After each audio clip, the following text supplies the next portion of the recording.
What up, nerds? And welcome to another definitive episode of Straight Chilling, the weekly horror movie review show where you chill and we kill, slice, dice, and chop up yet another horror movie. My name is Bob. Tonight we're finally talking about our top 10 of 2024, wrapping up a whole nother year of fear. Before we get into it, let me introduce everyone else on the show. First up, calling in from Washington, D.C., we got your boy Randeezy. Let me in now.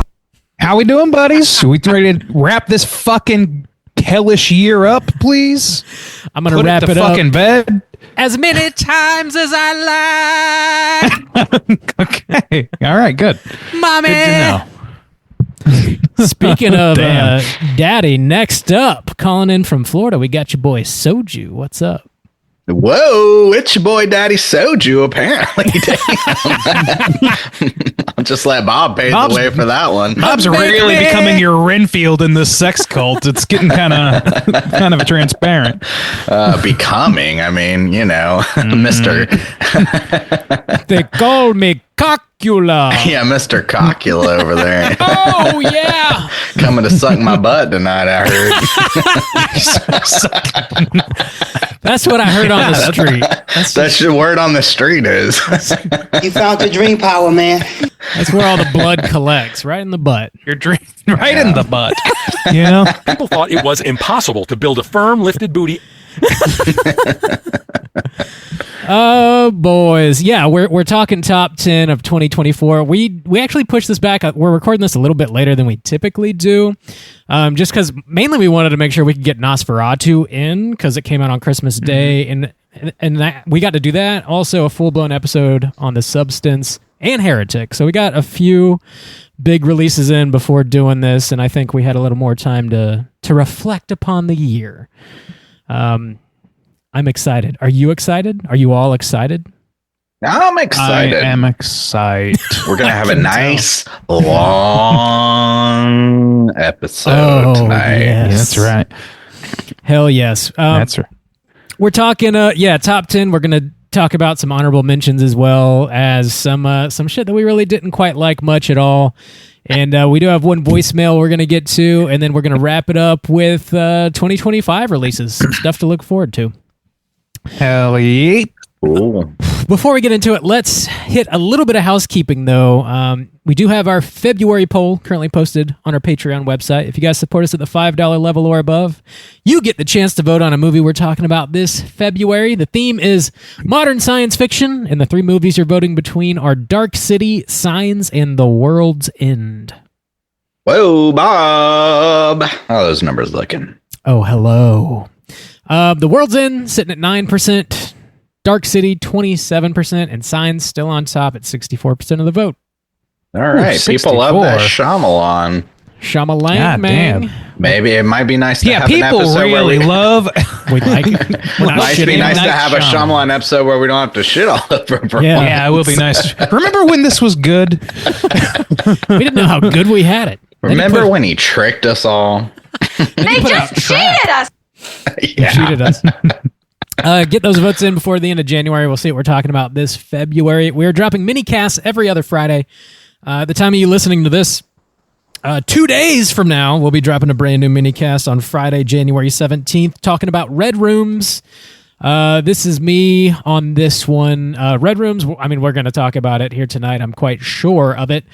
But yeah, it's good. It just hit Shudder, so if you would like to check it out, nice. It's on there for you right now. It is French language from Quebec.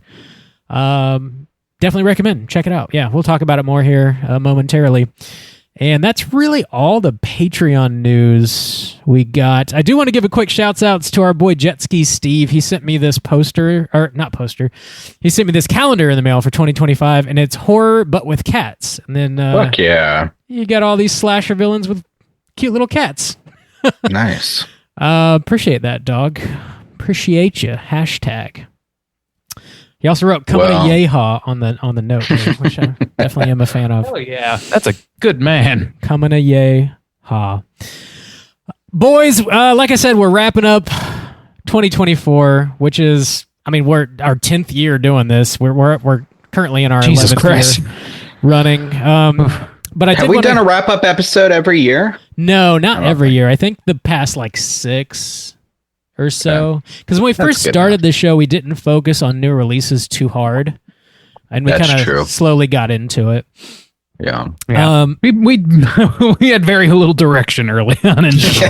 Yeah, screaming at each other. But I did want to just wrap up quickly everything that we did last year. It was a lot, per usual. What? We put out 53 regular episodes on our main feed, as well as 5 bonus episodes on our main feed.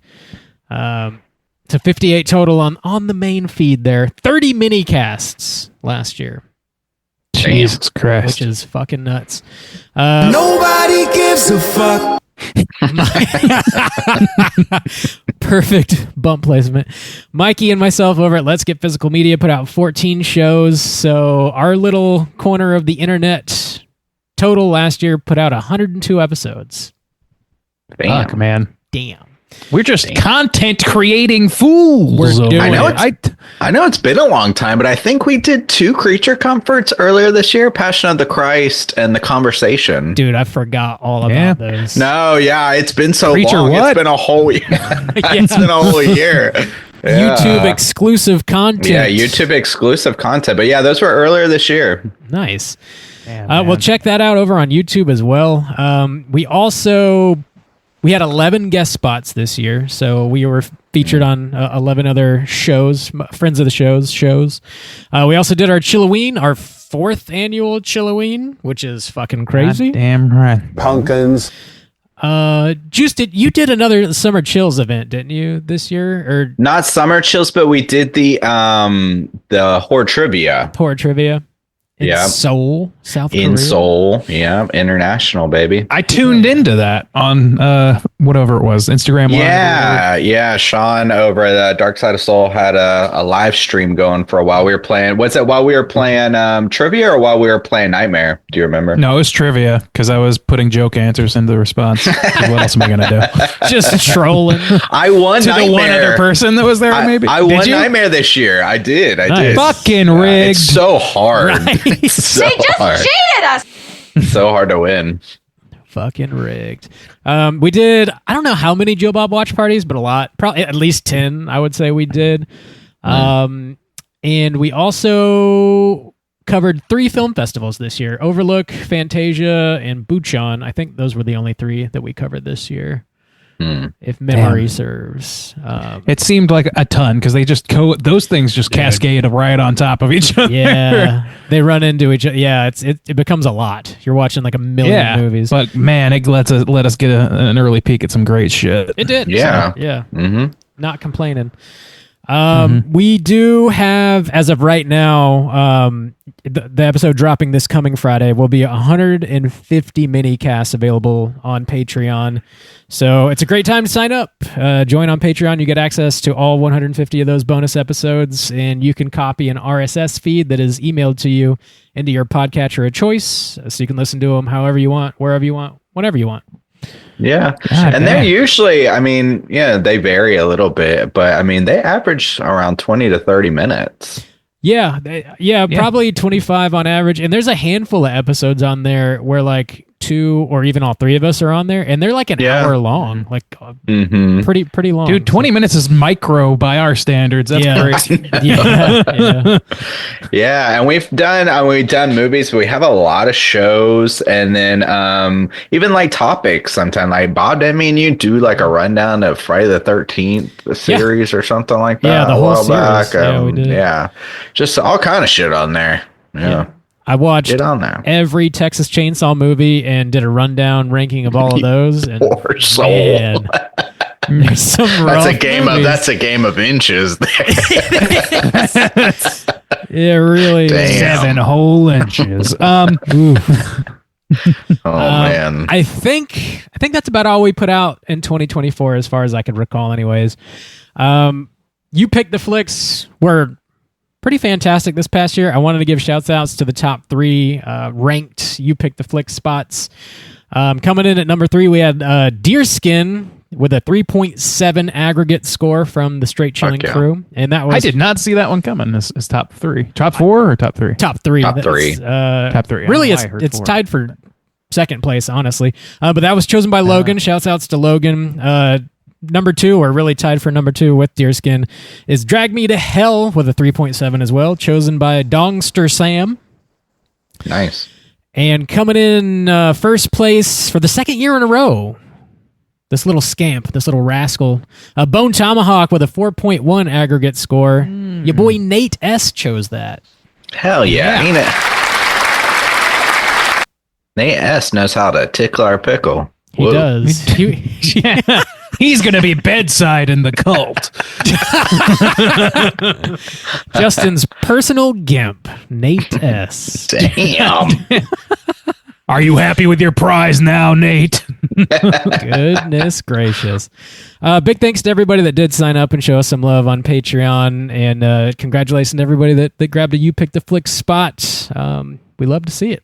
Appreciate it. Every dollar you guys contribute really goes right back into the show and truly fucking helps us do all this shit. Really, really does help quite a lot. So thank you so much. Bob runs the numbers. You can trust him on that. Yeah. It helps a lot. Yeah. But yeah, that's pretty Let's much. buy these blues, says Bob. Bob runs the numbers. We need to double check those numbers. Yeah, we should probably double check. There's probably some serious blue embezzlement happening The over there. bank account is just like negative 20 grand. Just in the hole. I took out a line of credit and never paid it back. Ah! Damn, I'm in deep with some mobsters over these fucking steel The books. House of Blues. Dabba dee, dabba die, I think that might be motherfucker. copywritten already. Yeah. Might have some legal challenges on our hands with House of Blues. Nah, probably not. It's probably fine. All right, but yeah, I think that's pretty much all I wanted to touch on for 2024. Shit we did in 2024. So let's go ahead and jump into our top 10 of 2024. So we do have. We're doing this slightly differently as well. So typically, in the past, whenever we've recorded these top 10 shows, we keep all of our lists a secret until we're actually recording live, and then we kind of reveal them to one another. However, to try and help the show flow a little bit better this year, I got everybody's list together and sort of arranged everything in order of how we're going to talk about it, and also kind of aggregated them all together. And we'll get to that in a minute. So I do know at the top of the show here that we have 17 movies total that showed up across all 3 of our lists, 17 different movies, and 5 of those movies made it onto all 3 of our lists. Ooh. 3 of those movies made it onto 2 of our lists, and then the remaining 9 just made 1 list. So, All right. talking about 17 That's a lot of movies. variety, though. Yeah. No, it is. I'm surprised how much variety. Between We're the usually 3 a of little us, yeah, lockstep 17. in this. Yeah. Mm-hmm. Yeah, for sure. A lot of good shit came out this year. Maybe a couple like all-time bangers, but I feel like the middle of the pack was just fucking huge, like loaded Yeah. with solid movies. Like the median film was better than normal. Yeah. But there weren't as many like complete barn burners, I would say. Yeah. It felt kind of like that with 2022, but with this one doesn't have quite the highs, I would say, as 2022, but like that middle section is as quality as kind of 2022 was. Yeah. Yeah, man. Just some rock solid shit in here. Yeah. Some solid shit. Good foundation. Need some fiber. If you guys haven't listened to us do one of these top 10 lists before, we're going to start at number 10 and go around and talk about our number 10 spot, and then move to number 9, number 8, et cetera, move up to number 1. And if a movie is mentioned that shows up higher on another list, we'll stick a pin in it, and we'll circle back and talk about that movie whenever we reach its highest spot on all 3 of our lists, if that makes sense. Hopefully it does. Yeah. Yes. Let's go. Just hold on. Just hold on to your butts. We're getting into it. All right. Starting with our top 10 spot. Randy, what did you have? Well, for me, it's starting things off with Long Legs, and this was kind of a game. Like this 10th spot is very coveted because I feel so bad leaving anything off. Anything that's right on that edge, I go back and forth on. But I was a little surprised that I think I'm the only one that put it on the list, right? I believe only so. made my Well, yeah, list. that's why we're talking about it now. Yeah. Yeah, so I mean, like that was a little surprising to me. I thought it would be like lower tens for you guys, but I thought, or for one of you guys maybe, but I don't know. I really like this movie quite a lot. Oz Perkins, I think, really like tone wise is really where this movie shines. And I know that we can get into like the nitty gritty. There are problems maybe with this movie that like it edges so close to silliness as to often kind of like cross over a little bit. For some people, for my money, it was tonally good. Like I really like I think back on this movie very fondly as being very like grim, dark, and fucking like, I don't know. It feels exactly like a satanic panic movie should if they're taking it dead seriously. You know what I'm saying? So I don't know. There's something about the aesthetic of this movie, the way it was presented. I'm trying to keep out of the realm of outside forces like the advertising and things influencing this. Although if this was a ranking of our favorite trailers of the year, this movie would absolutely have come out on top. Yeah, they killed incredible trailers that really Yeah. really showed off what this movie is. So I like this movie quite a lot. I think that what it lacks in maybe some sophistication or like a broader point that I usually like to get to, I think it really distills down through aesthetic, and it really nails aesthetic. So that's why I put it on my list. How about you guys? What did you think of it? I'm gonna be honest. The more I see from this movie, the less I like it. I might revisit it again. Yeah, I might revisit it again in a couple years, but I think it's just got too much Nick in there. I think he just shines through too much, and then also too, there's some choices too, and then like overall narrative I wasn't too happy with. So I don't know. Yeah, I'm kind of sour on this one. I'm not gonna lie. Wow. Yeah. I kind of feel the same way. I will say the marketing was incredible, and the way this movie opened was one of my favorite scenes of any movie I saw all year. It starts so strong. Yeah, it does. And it does just get a little too silly, and the things that are revealed towards the end of the movie are just, I don't think, very interesting, and it kind of, I don't know, it just sort of like sucks all of the tension that was built in the first half of the movie right out for me. I do want to watch it again, knowing like what Nick Cage looks like ahead of time, and like not being surprised by that, and just, I don't know, see if it hits a little bit different. But it also probably did suffer from hype. The hype train on this was probably the highest for any movie this year. It was Probably out of control. I think that we learned a lesson from this movie's hype train bullshit. It's hard to keep it in check. We didn't learn any lesson. What are you talking about? learned. What are you talking about? Yeah, But it's a classic mistake. Osgood Perkins has The Monkey coming out in February, and that trailer looks like it is probably a little more honest with what the movie is tonally. Which it looks very like splattery, slapsticky, almost kind of crazy. So could be fun. We'll see. Maybe we'll talk about it. Who's up next? Juice, your number 10 spot. What you got? There's three options. As we said, there's always like a fight for this 10th spot, and so a couple movies could always bounce back and forth. But I ultimately ended on a movie called New Life, which is by our boy John Rossman, which is a movie I got to see for the first time at BFun this summer. But I would just say, and the thing about this is, I had to be really careful too, because last year somebody said to us, like, hey, maybe you included a lot of like horror adjacent type of films in your top 10. So I really try to hone it in to horror. And what I would say about this one, it's a little difficult to talk about, but it might start off seeming more like a thriller type of movie, but there is something that happens that really delivers on like the fact that it is hardcore horror film. There's a bit of Cronenberg in here, some solid body horror, but I think it takes a kind of subgenre of horror that we've seen done quite a lot in a lot of different kind of aspects, but it adds a new kind of spin to it and adds actually like a really heartfelt story that you don't often get in that kind of subgenre. So I can't say much more than that without kind of like spoiling what it's all about, but I would definitely recommend people check this one out. It's called New Life, and it is on, I was looking, it's on Amazon Prime, Apple TV, maybe Hulu. I think you can stream it there. So yeah, it's out there. Nude Life, you say? Nude right. Life. That the one- Nude Life. That one escaped me, man. I somehow did not get around to seeing that one.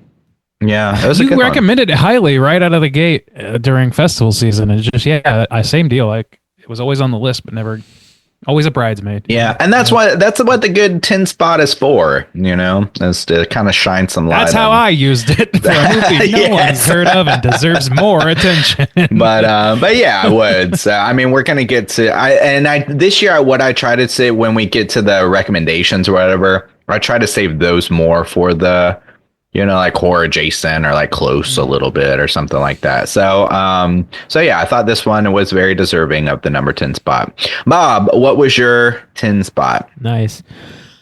Well, my number 10 spot, to Randy's point, I wanted to also shine some light on something that you probably never heard of, just sort of slipped right by you. It's this little indie filmmaker, Bobby Eggs, came out with a movie called Nosferatu this year. Bibsy Egerton.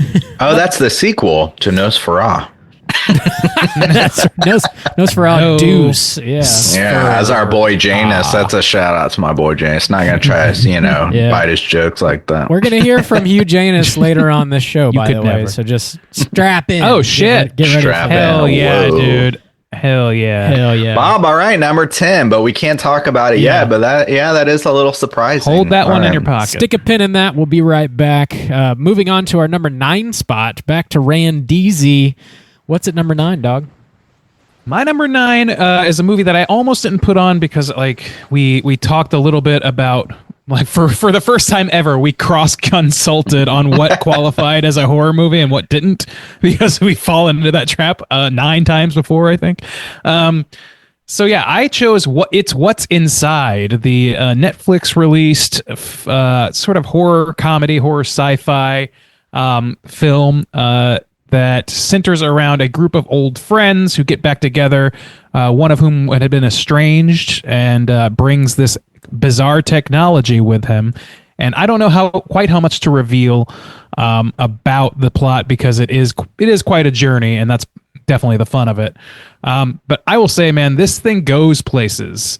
It goes some fucking interesting places. And more than that, again, this is another movie that like skates through to my top 10 because of the aesthetics of it. The editing on this is some of the most fucking impeccably fun editing I've seen in a long time. There's other great editing on our list, other movies that do like really great work, but this is the most fun to my mind. Maybe only rivaled by The Substance, which may or may not make an appearance. We don't know yet. Probably not. But yeah, I there's just a lot of like Edgar Wright in the DNA here, who's one of my favorites for this sort of thing, and it just works really, really well for me. You guys saw this, right? I think you guys have seen it since. Yeah, I just saw it the other day, and it almost made. It was one of those ones kind of fighting for that spot. I will say that when I watched it, it was a fun ride. Like the editing really pulls its weight a lot. It was a lot of fun to watch for sure. It reminded me of Booties from a couple years ago. Yeah, I think that yeah. it does share some shit with that, Bob. Yeah. I had a really good time with this one as well. The editing is mind blowing. I can't imagine how much time they sank into just piecing this thing together. A lot of kinetic energy. It feels like it's akin to like a murder mystery too. So if you're into that kind of thing, rub some sci-fi on it, and that's kind of what you get here. It's a murder mystery. It's like Knives Out plus coherence in the editing style of an Edgar Wright film. Yeah, Those are fucking great things to pull together. Yeah, solid flick though, and it's on Netflix, and it's not like 2.5 hours long. I would say it's horror though. I would say it's horror. I would say. Google says it is, so that's good enough for my purposes. I mean, we kind of we're sort of loose with what we consider to be horror, and I guess some folks don't appreciate that. Like, there's not a slasher in this necessarily, or like a ghost. But people die. Yeah, But yeah, it's pretty horrific. I don't know. I think it's I enough. think this is reining it in a lot tighter than we usually do. So count your blessings, naysayers, because a lot we worse. did this for you. Appreciate us more. I could have included the Lithonia music video Impossible. on this fucking list. You know, that shit rules. That is really good. Moving on, Juice, your number 9 spot is the same as mine, actually. Whoa! All right, so you want to just discuss it together? Then it's Azrael. Yeah, Azrael. Yeah, Samara Weaving joint, fucking killing it on Shudder currently, an E.L. Katz directed movie. Yeah, no, and we covered his film Cheap Thrills just a few months ago. Yeah, And it's a strange movie. It's actually back-to-back years we've had a movie that had no dialogue in it, because we had this one and then we had that Alien one from last year of like No One Will Save You, I think. Yeah. Oh yeah, that did. But this one I definitely hit better for me than that film did. But yeah, it's like an action horror, and the horror elements are strong in this one. There's like some apocalypse shit going on, some cult shit going on, a little bit like Mad Max thrown in there. It's got some action. The creatures are cool in this. The thing that are like roaming out in the woods. Yeah, it looks great. It cruises by. It's a tight like 90-minute movie that just flies on by. Samara Weaving very capably carries the movie on her shoulders. She's just incredible. She hits it out of the park in really everything I think she's ever been in. Anything we've seen her in, anyways. But yeah, if you're looking for something that's a little more like on the action end, it's great. It's really good shit. Yeah, no, this is a really fun fucking movie. It's like I don't know. It's not always. It could be seen as written off as just purely gimmicky for that reason, but I wouldn't. I think that it like rises to the challenge and creates a compelling enough narrative, like kind of with that as part of its arsenal, not with that being the point of the movie. So like, yeah. I think that's how it stands out a little bit from something like A Quiet Place or something like that. Like, to me, that movie is gimmick forward. This is more like incidental to the plot. I think that maybe, the biggest negative is maybe since it's like there is no dialogue, you might have to pay a little bit more attention. Like, if you threw it on at a party, it wouldn't really make sense in that kind of capacity, even though it's a lot of fun. But yeah, there's a lot of movies on my list that would not do well at parties, in fairness. Red Room straight to the top. That's the one I'm throwing on for the party. Who's ready to be uncomfortable? I always put on Shawshank Redemption at a party. People love it. God damn. Solo? Did I hear Solo? But yeah, fire it up. I liked Azrael a lot. Yeah. And it's on Shudder right now, I think. It is on Shudder, yeah. I believe so, yeah. And we just put a mini cast out on it, so if you want to hear Juice talk about it at length, you can do so right now. Yep. Written by Simon Barrett, too. Apparently he had a fucked up dream, and it like inspired him to write this movie. Cool. There you go. Moving on to our number 8 spots, back to Randy. What you got? Oh, your guy.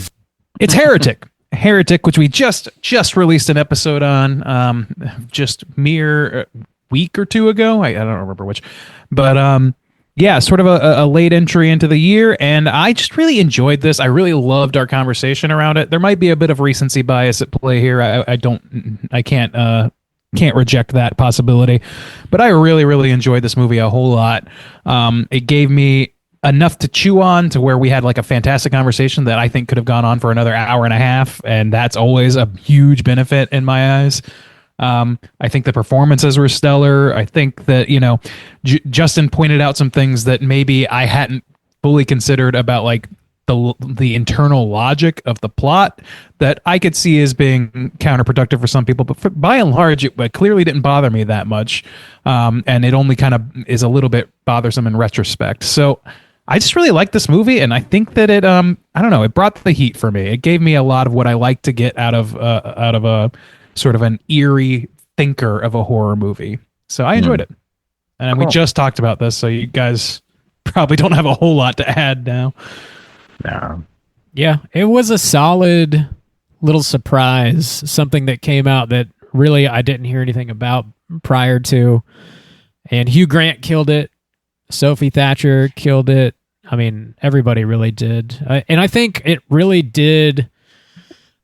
Probably one of my favorite discussions we had last year was on that show. We had Nicole on the show, by the way, if you hadn't listened to it. It came out last week. Go back and have a listen. I thought it was just really a really interesting conversation. Even if the movie didn't totally hold together, for me, the way it may have for some other folks, totally worth watching. And, I'll watch it again for sure. Yeah, I'm really going to keep an eye out for these directors. I'm trying to remember their names. What is it? Scott Beck and Brian Woods. Yeah. Because they're like I also really enjoyed Haunt. I was surprised by Haunt when that came out. So they've got a good track record with me, and I'm excited to see what might come from them. They wrote A Quiet Place, dog. Yeah. Who's next? Soju? Yeah, number 8. What you got? I did In a Violent Nature. This is one that I don't know when it officially dropped, but I think we first saw it last spring at the Overlook Film Festival. It became available. And I just, I've said it many times throughout the years, but I'm a sucker for kind of like a clever idea. And essentially this film just showed us that, there's been so much legal back and forth and delays for any kind of new Friday the 13th property that it even like messed up the game and stuff like that. And this is a Friday the 13th movie. I mean, it is. And it's highly successful. It's, in my opinion, in that realm. It's another movie that's a ton of fun to me. It's just a fun new Friday the 13th film where the killer isn't named Jason Voorhees. That's all, but he operates in the kind of same way. And it follows a lot of the same beats. There's some awesome, ridiculous, brutal kills in here. And it's just fun. And I love that they were able to pull it off and just kind of highlight and say like, maybe think outside the box a little bit, and you can kind of accomplish these kind of things that people are, still craving for. When I'm thinking about people praising Terrifier so much these days, I kind of get it in this aspect of like this movie coming out, because I'm like, yeah, I mean, we've kind of got this empty space where some of the classics aren't really like filling it anymore, and some of it's because of like just kind of billion sequels or something like this. But I really appreciated this, and the sea of like go backs and revisit some, or like, trauma is the real monster and stuff. This was just a lot of fun. Just as Bob says, meat and potatoes horror, Hell yeah. Meat and potatoes. Potatoes. Yeah, I mean, give me this them is like, taters. Yeah, it's like I don't know. It's a good flick. I think it has some shortcomings or whatever. Where like I don't know. Like it depends on your tolerance for pacing. I think that a lot of people took it as being too slow, and I think that's valid depending on what you're going into the movie for, especially if you are kind of anticipating a Terrifier level slasher movie. It's not really that. But if you're the thing is like I'm not really interested in a classic retelling of another fucking slasher. That shit's been played out. It's been played out since 96, since 91. Like it's been played out, and I don't like finding a new angle on it is fine typically, but if you don't find like a completely new angle on it, like if you're gonna release this, give me something fresh about it, and this is doing that. I think either give me something fresh about it, and also this is untethered from the history of Friday the 13th, so the apples to apples comparison, it doesn't suffer the way that something like the Danny McBride Halloween movies did. It doesn't have to stack up just so. It can kind of live in the ether on the other side of things and just be its own thing without having the baggage. I appreciate all of that. And I agree that it's filling a gap that I think a lot of people do miss. I don't miss it so much, but yeah. This one was on my list for like the majority of the year, and it just barely got edged out. I really did like this one. I am definitely missing that like Friday the 13th shit, and this is that just from a different angle, literally and metaphorically. It's got a lot of great kills, and it does kind of scratch that itch. It's definitely influenced by, I think, the Friday the 13th video game, or just video games like that, POV killer type stuff. A really smart idea, and we were lucky enough to chat with the director Chris Nash at Overlook, and he's just a super like down to earth, nice dude, A very charming dude, yeah. and self-deprecating, very funny dude. And I gave him a straight chilling. I gave him a straight chilling sticker, and he wore it on his chest when he did the Q&A after the screening, which was very nice. That's dope. Didn't have to do that, and they did greenlight a sequel, so he's making another one. Oh, cool. There you go. More to come. In a violent nurture. Bob, what's your number 8? Number 8 is Monolith. And this movie, I've been hearing about this movie forever. I think they showed it at the Overlook Film Festival in 2023. We missed it. I think it's a latter day COVID movie. Like they filmed it like 2021, 2022, I think. God damn. And then it did the festival circuit, and it just took forever to get a wide release. Which we didn't mention at the beginning of the show. That is our threshold for movies that can make this list, our end of the year list, or movies that got wide releases in the year of 2024.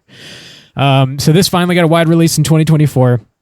Lily Sullivan is the actress that she's the lead in Evil Dead Rise, and she carries this whole movie. It's about she's playing this podcaster who is sort of a kind of an investigative reporter, I guess you could say, or like an amateur investigative reporter. And she's starting this show that's she's doing deep dives into just unexplainable like phenomena, just weird, random stuff. And she's looking into these black bricks. She gets like an anonymous tip from somebody saying she needs to look into these things, and she starts making phone calls. And the whole movie really is her like on her computer, recording conversations with people on the phone, talking to her parents, just like trying to put these pieces together. And it builds this like creepy tension really, really well. She absolutely destroys the performance. And it's kind of like a bottle movie. It really takes place in this one like really, really swanky house while she's figuring stuff out and getting really creeped out. She's just totally alone in this mansion. COVID movie, you know. Totally worth watching. I enjoyed it quite a bit. Did either of you guys watch this? I missed this one. It's been on the list for a long time. It's not found footage, right? It's not found footage, no. Okay, all right. The way you described it seemed like it could have been. Yeah, it definitely could have been shot that way. More towards the sci-fi kind of stuff, not outright full-blown horror necessarily, but quite enjoyed it. Check it out. Cool. All right. Moving on to number 7, Randeezy. What you got? Oh, shit. What do I got? Number 7. Oh, okay. Mine is going to be Strange Darling, number 7, which is going to make further appearances. So I'm going to... The pin's in there. We're putting it in there, and we're moving right on past it. The pin is in. Juice, number 7. What you got? My number 7 is talking about movies that, you know, it's been a long time coming, but You'll Never Find Me, which we watched for the first time like a year and a half ago, which is ridiculous. There's a few movies like that on this list. It's weird getting, because now this is we're heading into our 3rd year doing the festivals, but so it's like that separation. But this one, I mean, but it did come out on Shudder. I don't know, earlier this year. I think probably around May or something like that. So it's been out a while this year. And yeah, I was just really impressed by it the first time I watched it, and I revisited it again this year. I think maybe to do a mini cast on it, and I was curious if it would hold up, and it really did. It's very dialogue driven. It's mostly just like 2 characters in a kind of isolated trailer, and they just kind of talk back and forth. They're very different. An older man, a younger woman. And it's cool. It kind of plays off. It kind of reminds me of that first half or that first maybe third of Barbarian a little bit, where you're always trying to kind of like feel out like a new person. Can you trust them? Do you have any other option? Like, you know, and I thought that it played out really well. And so, yeah, this is just a movie that I really enjoyed, but both times I don't know, I'm probably saying like 3 or 4 times now at this point, but yeah, it's every time I've watched it, I've really enjoyed it. Yeah, I've only seen it the once, but like I remember it standing out pretty well out of that particular festival, which I want to say it was Bucheon, but it could have been Maybe. something else. Yeah, I think so. And That was the year we another did, like, Australian. I think that was the year when we got a lot of Australian horror films. Yeah, So yeah, it might have been at definitely was, Bucheon. Yeah. Monolith is also Australian, by the way. Oh, okay. Another one. There you They're go. still going strong. Yeah. Nice. They are. Takes a while to get here from there. I guess so. Yeah. But yeah, like I love a good bottle movie that has like strong acting, strong characterization, and keeps you gripped to the seat. You know what I mean? And this movie accomplishes that pretty well. It keeps you kind of guessing, although like I think that like the ending is not. It's not easy to. It's not like it's easy to guess, but it's like. It's definitely on the plate of options the whole movie. You know what I mean? It's like maybe this is happening, but it could be this or this. And so it does keep you guessing, but I would say that it's not like a complete rug pull of an ending or anything like that. No. But it is one that you probably don't want spoiled for yourself. So I would say Yeah. go into it and go into it as blind as possible. Maybe I already ruined that for you, but you know, go ahead. Give it a shot. I enjoyed this one too. I've not rewatched it, so it's a little hazy in my memory. But I remember really, really enjoying it. The ending specifically, I thought was nice. Builds a lot of tension. Really creepy. Really, so really good at the spooky. tension. Yeah. Yeah, put it on like a rainy afternoon. Turn all the lights off, and like you'll have a good time. I think. Yes, that's what a boy likes. I think this was on Shudder. It might still be there. So it should be. I'm pretty sure it is. Yeah, I'm pretty sure it still is. Yeah. Yeah, definitely check that one out. Bob, number, what are we at? 7? Number 7 for Bob. Abigail. Number 7.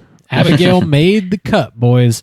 Whoa. Whoa. This is from the Radio Silence crew, and I just really had a good time with this. It's nothing deep or anything. It's just a straight up popcorn flick, and I really, really enjoyed it.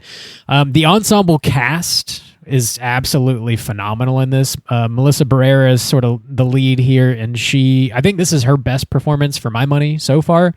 Dan I think so. Stevens also killing it in this. Catherine Newton, who was like all over the place this year, does a great job. Kevin Durand, which I just fucking love. Dude, cast that man in more shit. Make me forget how evil he Please. was in Lost. Pour one out for Angus Cloud, who also did a great job in this. I think this was his last movie, actually. William Catlett did a great job. Alicia Weir, the little girl, like fucking killed it too. You got your boy Giancarlo Esposito. Just like a bunch of blood and guts and jokes. Just kind of a flashy, fun vampire popcorn flick. And I feel like if the marketing would have just kept the vampire stuff out of the trailer and made you think it was like more of a legit heist movie, I feel like this movie would have made a bigger splash than it really did. But for what it's worth, I still had a really fun time watching it.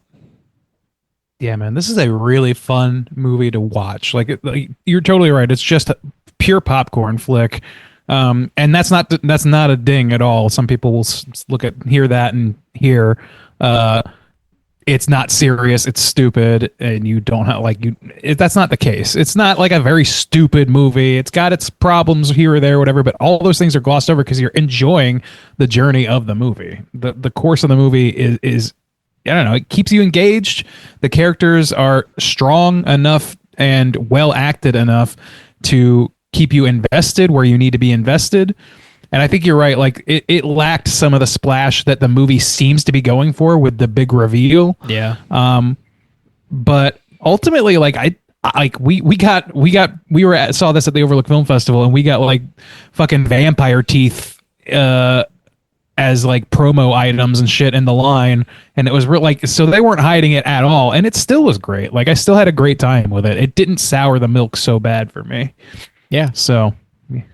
Yeah, it's a fun movie. Yeah, being removed from like having to analyze it, I can think like, yeah, that's fun. I remember like the last third being kind of a disappointment, but in general, like the cast, like the performances really stick out in my mind as being like one of the big shining lights about it. Mm-hmm. Hell yeah. Yeah, it was a lot of fun. Yeah, fun shit. Moving on to number 6. This round, it's all skips, but Randy, why don't you go ahead and tell us what you had at your number 6 spot? Well, let me tell you about my skip. My skip is called Red Rooms, and we'll hear about it later. Juice, what about your number 6 spot? I also hit Red Room, same as Randy, so we'll hold on to that one. Shit. What? Rojo Room. Robert, what was your number 6 spot? I got The Strange Darling at number 6. Oh, so I'm the only one left holding on to Strange Darling. Holding on, sticking. We hit Randy already. Yep. Hold on loosely. Don't let go. Hold on to your butts. Blasting through the 6th spot, moving right on to our number 5 spot. Top half, Randeezy. What you got? All right. This is one that I believe I'm the sole person to put it on my top 10. This is Milk and Cereal, which was a surprise drop exclusively on YouTube by YouTube content creators. And boy, this movie just like hit a lot of pleasure points for me. Like, this is written and directed, starring Curry Barker, also stars a few other folks from the channel that they normally work on, which is mostly comedic. Cooper Tomlinson. I don't know how to pronounce his last name, so I'm not going to try. But this is a found footage film, which is all right, great. I love that. That speaks to me. It's a surprise drop from an individual group of creators that is not hyper produced and has absolutely no studio stink on it whatsoever. That's like 2 or 3 things I just said that are also huge benefits to me. And it's fucking impeccably acted, I think, and also really fucking like engaging and mysterious and brutal. It really does a lot of shit so right. I felt like I wanted to sing this movie's praises in my top 10 as soon as I saw it. Like, I kind of knew like this is gonna have to be at least mentioned on the top 10 episode that we do, the review of the year. And it oscillated back and forth because it's sometimes hard to measure this up against a movie like Longlegs that has fucking Nick Cage in it, has studio people in it, or like Nosferatu, which is like they're like, this is something that people made with like a couple grand in mostly their house and like a random patch of desert. This is a fucking very, very simple little movie that was made out of like passion and just drive to create something, and it shows. I really, really respect the movie on a craft level, and I really, really love it as just a piece of media to engage with. I just really, really love it. It was a surprise for me. You guys both saw it, right? Yeah, I did not actually, so I can't comment at all. Oh, okay. Even though you've been praising it a lot, I meant to watch it. I didn't get a chance to. I did. I would love to hear your take on it when you do. I put it on at Randy's recommendation. And yeah, I think Curry Barker's one to keep an eye on and see what he's doing next, because it really is a very impressive film. It's slightly over an hour on YouTube. If you're into anything found footage, I think you're probably going to fucking love it. It just is very, very smart. It's a very, very well-crafted movie in every sense of the word. Dude can really act too. He can write, direct, and act. So I'm looking forward to seeing what he does next for sure. Cool. Yeah. Yep. Creepy shit, man. All right, Juice. Yeah, number 5. Right. Juice.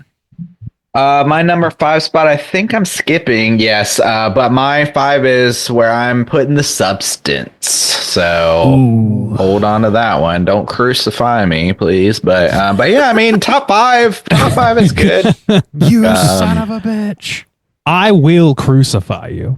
But I mean, even with all the yabos, just hit number 5. So we'll hold on to that one though. Bob, what's your number 5? My number 5 is also a skipper, but Late Night with the Devil for me. Ooh, first mention. Bob. Speaking of a movie that took for fucking ever to come to a wide release. Yeah, it did. Jesus. I sat on an article that I wrote in a fury of passion. Like a week after watching that movie, I spent like hours and days refining it or whatever. And then I just sat on it for like a fucking year and a half. It was painful for the movie to come out. You finally shat it out, Randy. A flurry of passion. I Yes. pissed and I shit my pants. It happens to the best of us. Moving on to our number 4 spot. Randeezy, what you got? Yeah, my number 4 spot's going to be a skipper, because guess what? It's Nosferatu, the movie that we halted production on this episode to review. So we'll talk a little bit more about that shortly. All right. Juice, number 4.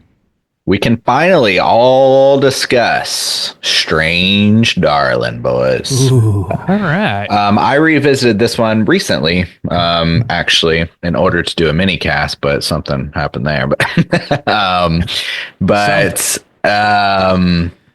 Yeah, I like this movie a lot, and even on the second time, I was the first time I was a little unsure about how I would feel about it after some time, but I like it. The soundtrack is amazing. It's one of those movies that the editing helps a lot because it's edited out of order. So it's told in 6 chapters, and I think they go like 3, 5, 1, and then like 2, 4, 6, or so, something like that. Yeah, it kind of plays with your expectations. It's a kind of cat and mouse killer tale, and you're kind of always on your toes about who to root for, who to trust. But ultimately, again, it kind of comes down to the performances, I think, which are really good in this movie.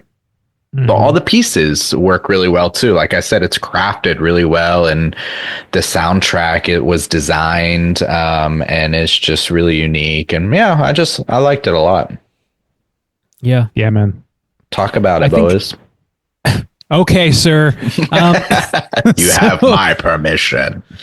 Yeah, no, this is a pretty fucking great movie that like it kind of touches on that Tarantino territory, not just because it's like out of sequence and all that stuff, but because of like the high octane feeling of the action, you know what I mean? Mixed with like pretty incredible dialogue and performances. I think that Willa Fitzgerald is like one to watch for sure coming up.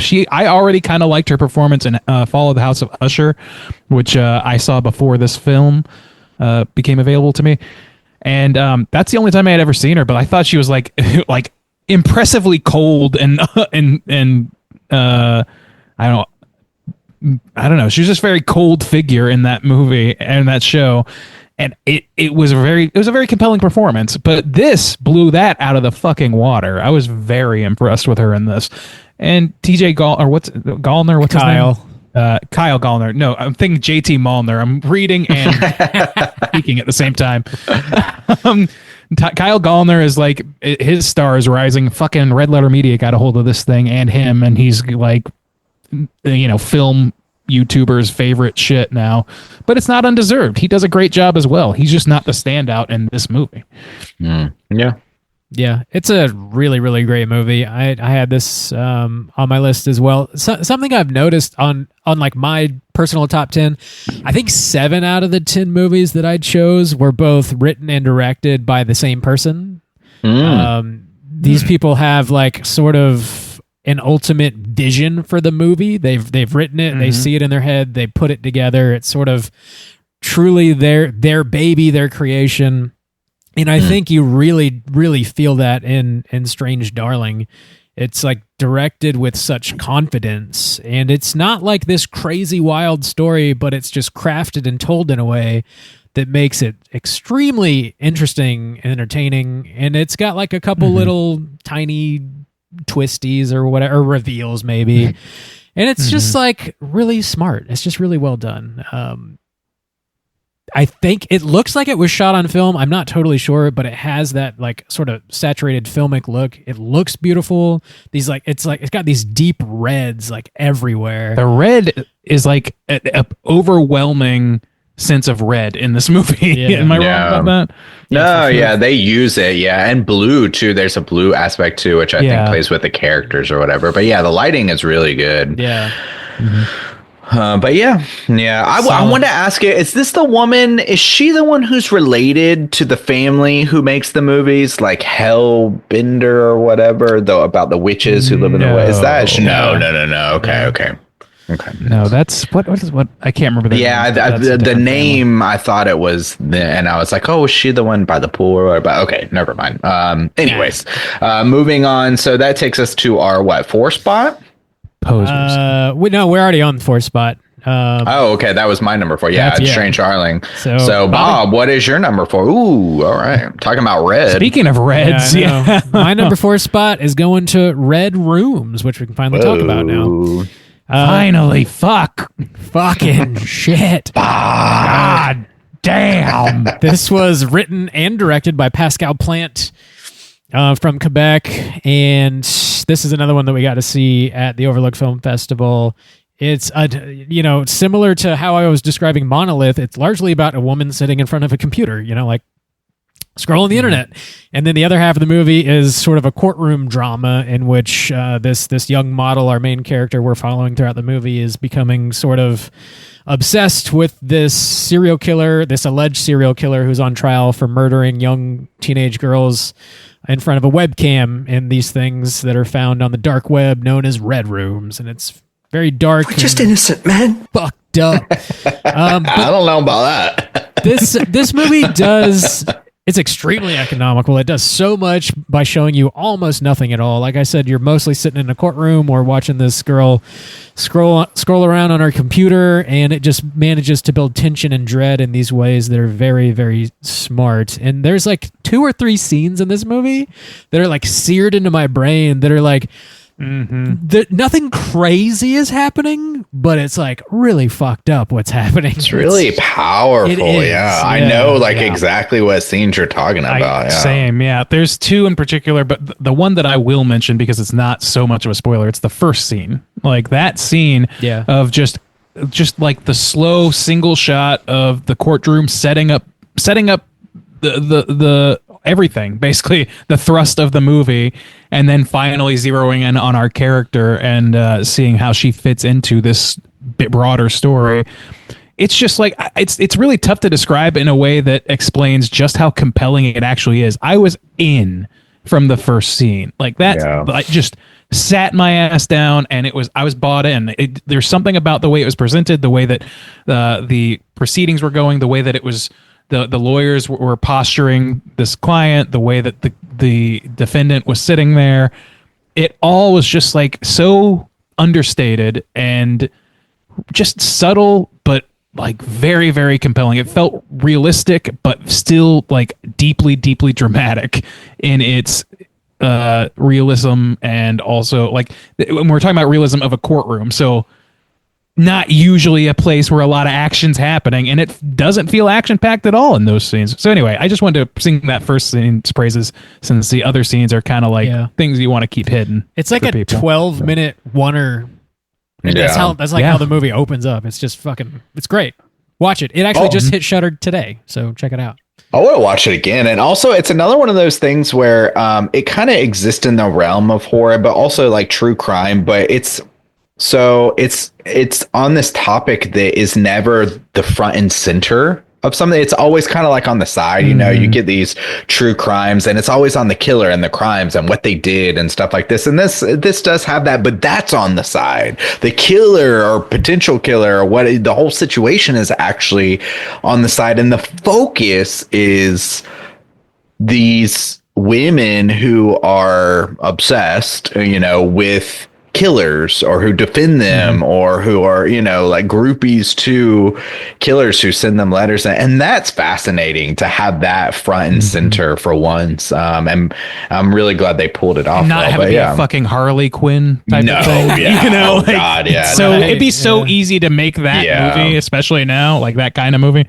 I really appreciate that it did do that. Good. Except unless you try and make Joker too. I guess it's really hard then. Oh god. Oh my god. Solid. Yeah, I'm glad we all feel the same way on that one.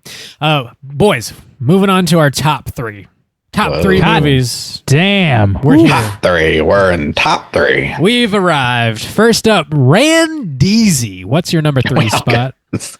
Well, I'm going to give you guys a quick spoiler. I'm going to only be able to skip things for the rest of the night. Oh, wow. I only have skips. So Late Night with the Devil, second gem in that particular piece of jewelry. One more to come, and we'll talk about it then. Yep. Juice, number 3 spot. I'm also skipping this round, but not for long. Not really, actually. Yeah. I just saw the list. So me and Bob both had Oddity. Okay, here. at number There you 3. go. So, yeah, I was really impressed with this film. It really took me by surprise. But as soon as I saw it, I remember because I got to sit and talk with Damien, and I don't know if I said it during that official interview or not, but I remember telling him, I was like, I really think this is going to be one of those movies that just hits the horror scene in a big surprise and make a big splash in a kind of way. That was my first impression of it for sure. So, and it stuck around. I've seen it like 4 times this year. Damn. So I think I Jesus first watched Christ. it at Overlook, and then I watched it again for the interview, and it was at BFON. I think I saw it again in the theaters, and so I've seen it a lot this year. Control yourself! Damn, but it has always it's never disappointed. Like, it hasn't lost that value to me even after repeat watches. So yeah, Oddity, it's a good one. Hell yeah.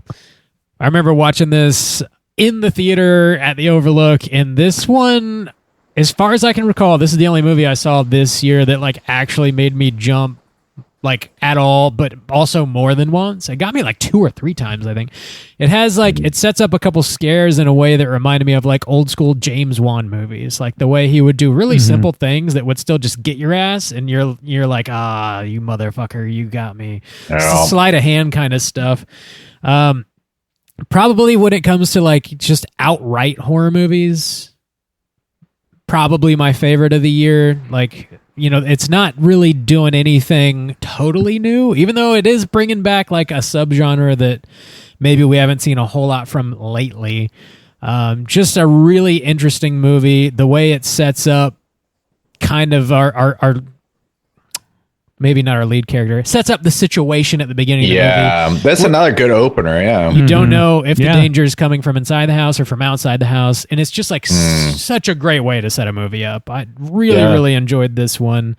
A heater from Ireland. Written and directed, by the way.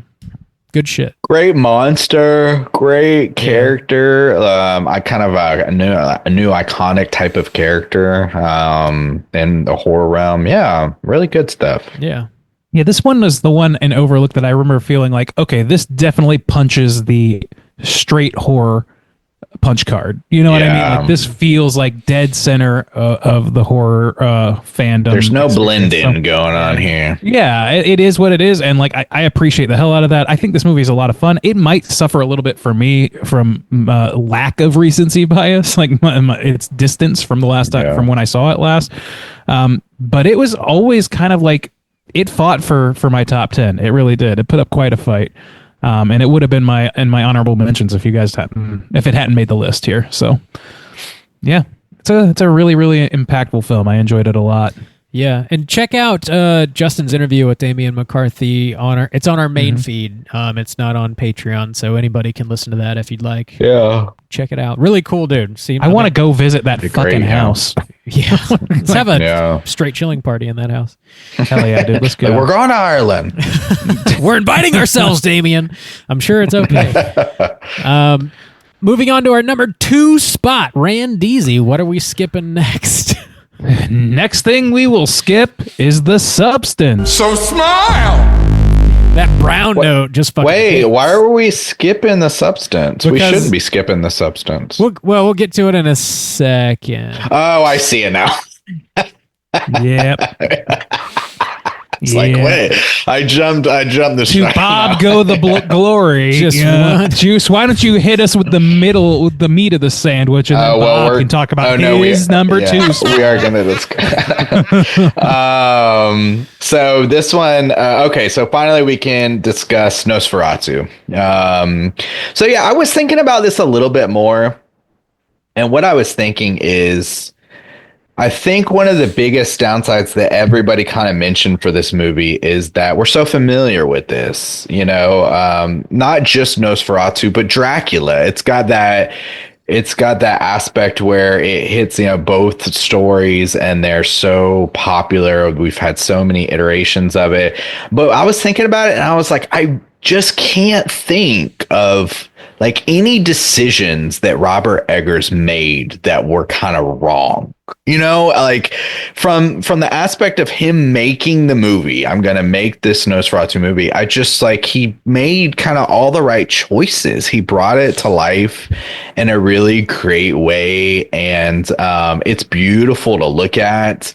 And one thing that did actually push my final to the top is the fact that he. I was thinking this is actually gonna be one that I will reach to rewatch because it's a Christmas film, so it's seasonal, and we always say like it gets those kind of bonus points because you most likely will be watching them more frequently for specific seasons, and I definitely think this hits that. And yeah, I just kept going back to certain scenes that I was just like, this looks amazing, this looks so good. And yeah, just another banger from Bobby Eggs.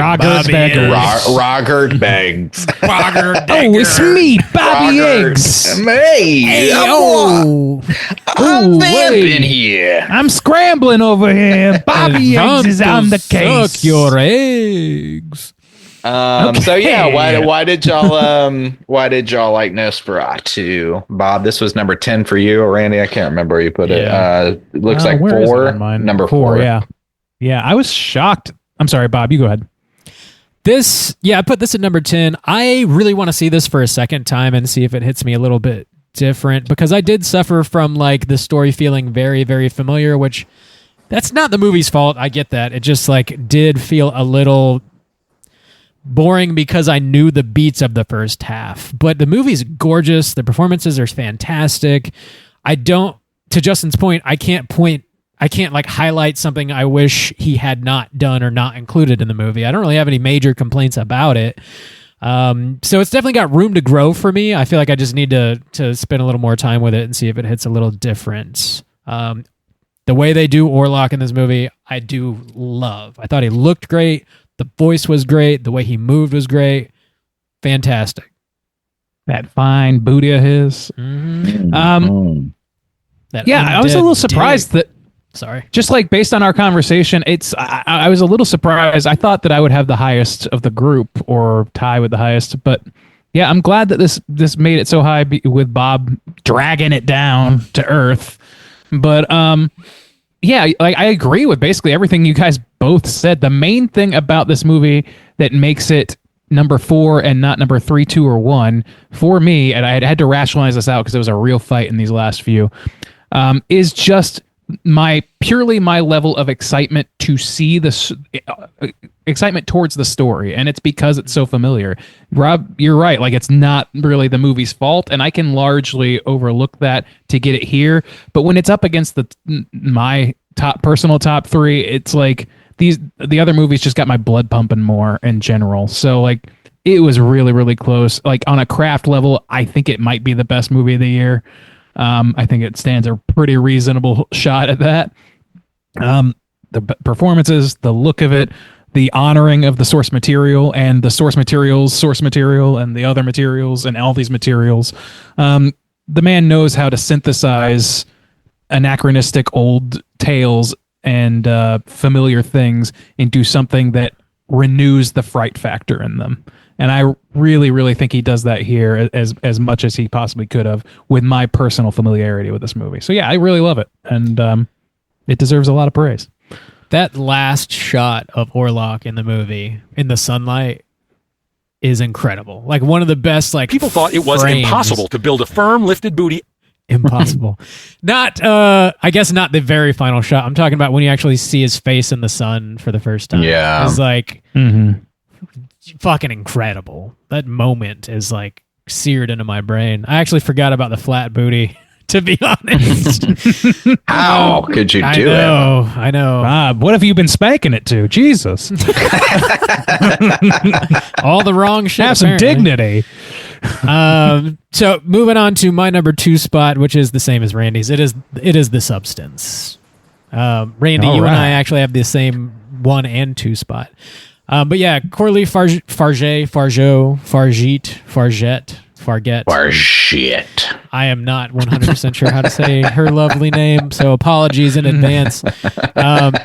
This movie is... Not in advance at all. No. Way too late. I apologize. Way far after the fact. This movie's great. We did a full blown review on it if you want to go back and listen to it. But I mean, Demi Moore in this movie giving like one of the standout performances of the year. The gore in this, the practical effects are like absolutely out of control. I think some people are not really into how blunt the point of the movie is. I think that's a positive for me. It feels like... I know writers who use subtext, and they're all cowards. They're all cowards. Another like theme of this year that sort of like stood out for me is like just like pissed off women just fucking shit up. And it's like understandable, man. And I feel like this filmmaker is just like fucking pissed off, and she's screaming her point in your face because she's tired of whispering it. And like I just feel like that lands, man. It landed for me in a way that like just worked. All the performances are great. The climax of this movie is like out of control. It just kept ramping it up more and more and more and more in a way that you just never thought a movie would dare to. And it's just so overwhelming in like the blood cannon and like that final shot where the movie comes full circle. It just wraps up wonderfully. I think it's also beautiful. Like the cinematography is absolutely incredible. Nods to some other horror movies. The font is great. Dennis Quaid is such a motherfucker in this, and he's like, you just love to hate him. And it's So smile! that fucking brown note, baby. It just fucking slaps, man. Number 2. Yeah, I agree to the point where I gave it the same number on my list. Yeah, this is an incredible fucking movie. And like I was saying about Nosferatu, like this is just one that it just made my blood pump seeing it like constantly top itself in terms of audacity and impact of the effects. And just like you said, like the bluntness, like it just leans the fuck in. And you're totally right. Like this is a year, I think the last several years has featured a lot of this, but it really, I don't know, maybe it's just because it is the most recent year, but it feels like the women in horror, women as leads in horror movies trend has like just given so many beautiful results this year. Like so many of my top 10, top 20 are female-led films or movies that feature an insane performance by at least one actress. And this is like got 2. Like Margaret Qualley does a fucking great job in this. Like I think that she kind of gets sidelined a little bit for Demi Moore, because Demi Moore is obviously like it's a masterwork for her in my opinion. But Margaret Qualley, she puts in the work too, man. She really creates a great counterpoint to this character. And I don't know, to this other to the other her other self. Let's say that. I could not get that to come out properly. Anyway, yeah, this is just like the look of it, the way I could just see the storyboards of this movie in my head watching it, and just I can imagine like it's just like seeing a schematic or the outlines just fill in with beautiful amounts of high saturated color, and the performances fill those characters out. It just felt fucking huge. I loved it. It was a maximalist film, and I really loved it for that. Yeah. Juice, you have a feeling about it or no? Yeah, I mean, I put it at number 5, so it's definitely top 5. I guess the only reasons it kind of dropped a little bit for me, the things that always stick out in my mind when I think about this movie is, other than like the core scenes and the amount of themes it has in it, which are really tied together well, is the length, the just ongoing ending, which I'm still kind of split on in some aspects. But also, I think one thing that kind of shaped my mind a little bit too is, one thing that was really good is I had a conversation with one of my students about this movie, and it really gave me a really different perspective than the one that we had when we discussed it, and the one that we got a lot in our Slack, so outside of our typical community. So my student is Korean woman who's an adult and an artist and a strong feminist, and she went to go see it with her friends, and they did not think it was a good feminist movie. Not that it was a bad movie, but you know, they had a lot of problem with the idea of people propping it up as a feminist film. And it was interesting to have that discussion with her and see her point of view on that. So it was a really fresh, different take than what everybody else was kind of saying at the time. And yeah, so maybe there's a couple of those things just dropped a couple spots, but not too far. So still great showing for this year for sure. Hell yeah. That's fascinating. And like, yeah, it's a really interesting conversation. For me, it's like, it's what it's criticizing. So you can't criticize it if you don't show the depths of what it is. But also, I don't know. I'm about to launch into a whole other review of this movie. So stop me now. Shut up. All right. Moving into our number one spot. The moment you've all been waiting for. Oh, holy God.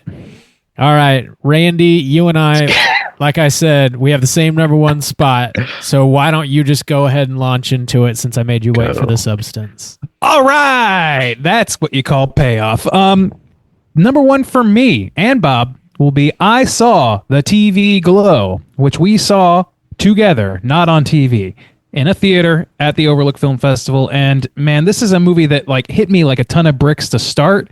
And then it just kept hitting me. It just kept hitting me over the months. I kept thinking about this movie. I kept dissecting it in my mind and out loud with not just us. Normally, like, my movie discussions will begin and end with us and the Slack. And, you know, I kind of get out my thoughts that way.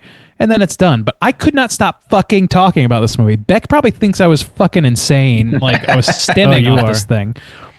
But yeah, it's just like emotional fucking film that plays with so many beautiful like aesthetics, and it's just like unlike anything else that I've seen, like that I can think of. In its subject matter, plus its aesthetic, plus its fucking like goddamn dream logic, Twin Peaksiness. Like it's hitting a lot of fucking great shit for me. And a lot of stuff that's kind of close to my heart thematically. So I don't know what to say about it, except that it really hit me like a ton of bricks. The only thing that I considered dinging this movie for in terms of this list is its adjacency to horror is, I think, for some people, tenuous. And normally I would kind of stray away, or I try to give the top spot to something that is just like strictly horror. But I just love this fucking thing too much. And it was such a game of inches for me between this and Late Night with the Devil and Nosferatu and The Substance. Those four movies were just duking it the fuck out in my brain this last week. And I, honestly, like, its closeness to my, like, to my personal life, like, I think is what kind of pushed it over the edge, is just my personal connection to some of the themes and some of the ideas being expressed in this movie.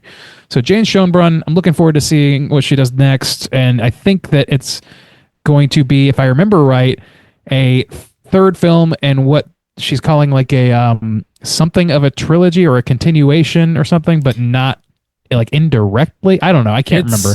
But it's going to tie in thematically, right? Yeah, I might have the name wrong because it's very long, but the title, it's going to be a sort of camp slasher movie, and it's called Love and Death at Camp Miasma, I think is what it's called.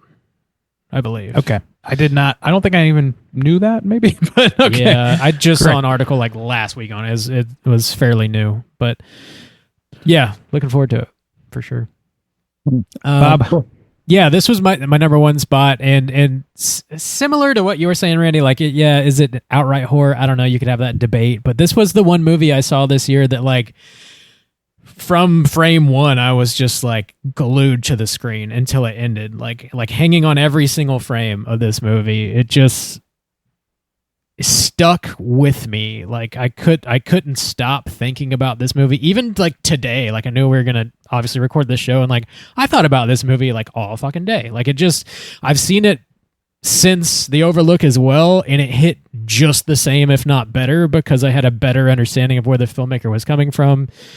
And got more out of it thematically. Like, even if you go into this just like not knowing anything about the filmmaker, I think it's very accessible on the level that it's a coming of age movie and everybody can appreciate feeling like maybe they don't fit in. They might not know exactly why they don't fit in. They feel uncomfortable. Maybe they've got like an awkward upbringing, like you can't connect to your stepdad or whatever it may be. I feel like this is a very accessible movie on a lot of levels, and even more so for us because Jane Schoenbrunn is our age, grew up watching the same shit, and is pulling from a lot of like early Nickelodeon stuff, like Pete and Pete, Are You Afraid of the Dark? Vengeance will be mine! Yeah, all this stuff that like we, as soon as it's on screen, like we immediately know the language, like we know this the shows that are being referenced and played with here, and I think that adds even a deeper like level of connection for people of our age. Like it puts you right back at like, you know, age 12 or whatever, and like what that awkwardness might feel like, and it just sort of like, as the movie continues and like the horrors of like the rapidness of which time flies is also something that is like very relatable. And it's just like, even if you are not a trans person or an LGBTQ person, or even if you don't know anybody that is a part of that community, I think it is a nice like doorway into understanding what that feels like, because you felt that way on some level anyways. And it's sort of like this nice like doorway to hopefully maybe understanding someone that is not exactly like you. And I think that's another beautiful level of the movie. Like, cinematically speaking, it's gorgeous, like fucking beautiful movie. The performances are like gut-wrenching, like just fucking hit you in the fucking feels. The soundtrack is nothing but bangers. Plus a half star for Fred Durst being in this for like a half a second anyways. What a code you have. What a code. It just like fucking, it hit me. It just hit on every level. I'd really, this movie just is very special, and I like can't wait to see what else Jane Schoenbrunn does. So easy number one spot for me. There you go. All right, Juice, tell us why we're wrong, you heathen. No, I don't really have anything particularly against this film. I didn't think about it at all. It's wild that you guys said you thought about it the whole year, because y'all saw it like 9 months ago. I just saw the one time and haven't had really any pull to revisit it. I think also too, I think one of the reasons, so I really don't have anything against this film, but I think it has such a strong aesthetic that if you're not ready to get sucked into that aesthetic, that it can make you not want to revisit it until you feel like you are. Kind of. I've had like other pieces like that of other things that I didn't like initially, or just didn't strike the chord with me at the time, just because wasn't ready for it, or I just wasn't looking for that style at the time that I absolutely love now. And I think that's kind of something going on with this movie a little bit. I think even though like we grew up with the 90s and stuff like that, sometimes when things are referenced or look so similar to other things, I don't know. I'm not looking to revisit it anytime soon. But I will say the villain, one of the things that has like significantly stuck out about this movie is the villain, that one scene with the blue shit. And then I don't want to spoil anything, but that is one shit. One of that has been one of the things that from this year that has been kind of like seared into my brain, that image, that scene, how that all kind of plays out, that idea. But no, I don't really have it. It hasn't been one that has pulled on me in the same way. And I think it's just one of those things where I'm just not harmonizing with the aesthetic yet. That Moon Man face is the single most horrifying image of the year for me. Well, it's got all the dots, all the holes in it. Yeah, that hits on a very specific fear. Oh, Bob. Horrifying.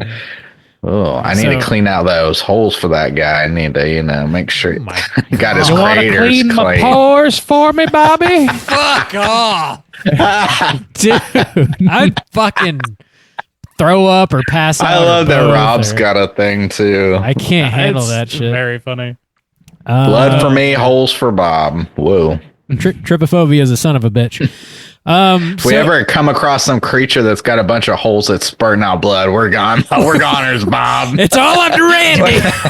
Yeah, Randy's got to save our I'm ass. gonna have to deal with fucking Moon Man, tooth monsters, fucking. Yeah. Oh, my God damn Lord. it! It's your fault for being so well-rounded, Randy. Mm-hmm. That's Randy and I's number one spot. Juice, what do you got in your number one spot? Yeah, the last one that we all had on our list, but it was Late Night with the Devil. Again, a one that I would just say is another really fun watch. It pulls from a lot of different aspects. It's another film that's aesthetic is deeply tied to a specific time, and the sets and all the things. This is one that did vibe with me. So I really think that's just kind of one of the big differences with I Saw the TV Glow. But yeah, and again, it's got the Halloween aspect. It's one that I'm like can feel myself like craving for, like the autumn's coming, the leaves are here, or the chill is in the air. And this is one of those movies where I can already think of that time and think about throwing this one on. It was a pleasure to watch for the first time. I think I've seen it like 3 times at this point, and yeah, it's just fun idea, good execution. I just really like it. Bonus points for the Halloween, Yeah, there is some of that. I don't know, man. Like this movie, I would say at least 6 months of this year was probably longer, was just stalwart at the top of my list. Like it just lived there. It lived rent free in my head for so long, and I still adore it. But I think that like our conversation, when we finally got a chance to sit down and review it, dampened just a little bit about it for me, like between like the AI controversy, which is like an ongoing, my opinion towards AI largely changes on the day because I learn new shit that's horrifying and strange. But setting all of that aside and external stuff like that aside, like the internal logic of the found footage aspect of it, like at the time it just completely washed over me. I did not have a problem with the fact that it did behind the scenes stuff, because it reminded me of Larry Sanders Show. So it like was like almost an added level of benefit. But when I think of it from the perspective of internal logic a little bit more directly, it suffered a little bit for that. And that's the reason it eventually like dropped for me. It was that plus TV Glow just hitting me in the feels that much harder than the longer it sat with me. So like it was very much a game of inches, especially between these two. At times Nosferatu was at top, at times The Substance was on top. After I got to see those later in the year. But at the end of the day, man, like this movie is just fucking great. I really, really love it. And if I was going to pick like barn burners for the year, those would be the 4 for me. It's Late Night with the Devil, it's I Saw the TV Glow, it's The Substance, and it's Nosferatu. Those are the 4 essential films from this year, in my opinion, for horror. Hard to argue with. That's a solid list. Yeah. Late Night with the Devil, definitely one that we've been like itching to talk about. Took a really long time to get a wide release. Unfortunately, got a wide release in March of this year, which is this is a Halloween movie, man. Doesn't make a lick of sense. David Dastmalchian just killing it, really carrying the show here, and like the idea, the premise of it is just like so smart and so much fun to watch unfold. You know shit's gonna go sideways. You just don't know exactly how. These late night 70s talk show hosts kind of thing, making a deal with the devil, and then like the James Randi influences here, and the live exorcism, and just all the aspects that they just sort of pull from, and they just mash together to create this really, really fun, most likely annual watch for a lot of us, I would think. Dastmalchian finally like carrying a whole ass movie. I think he's definitely a household name after this, if he wasn't already. So yeah, looking forward to more from him.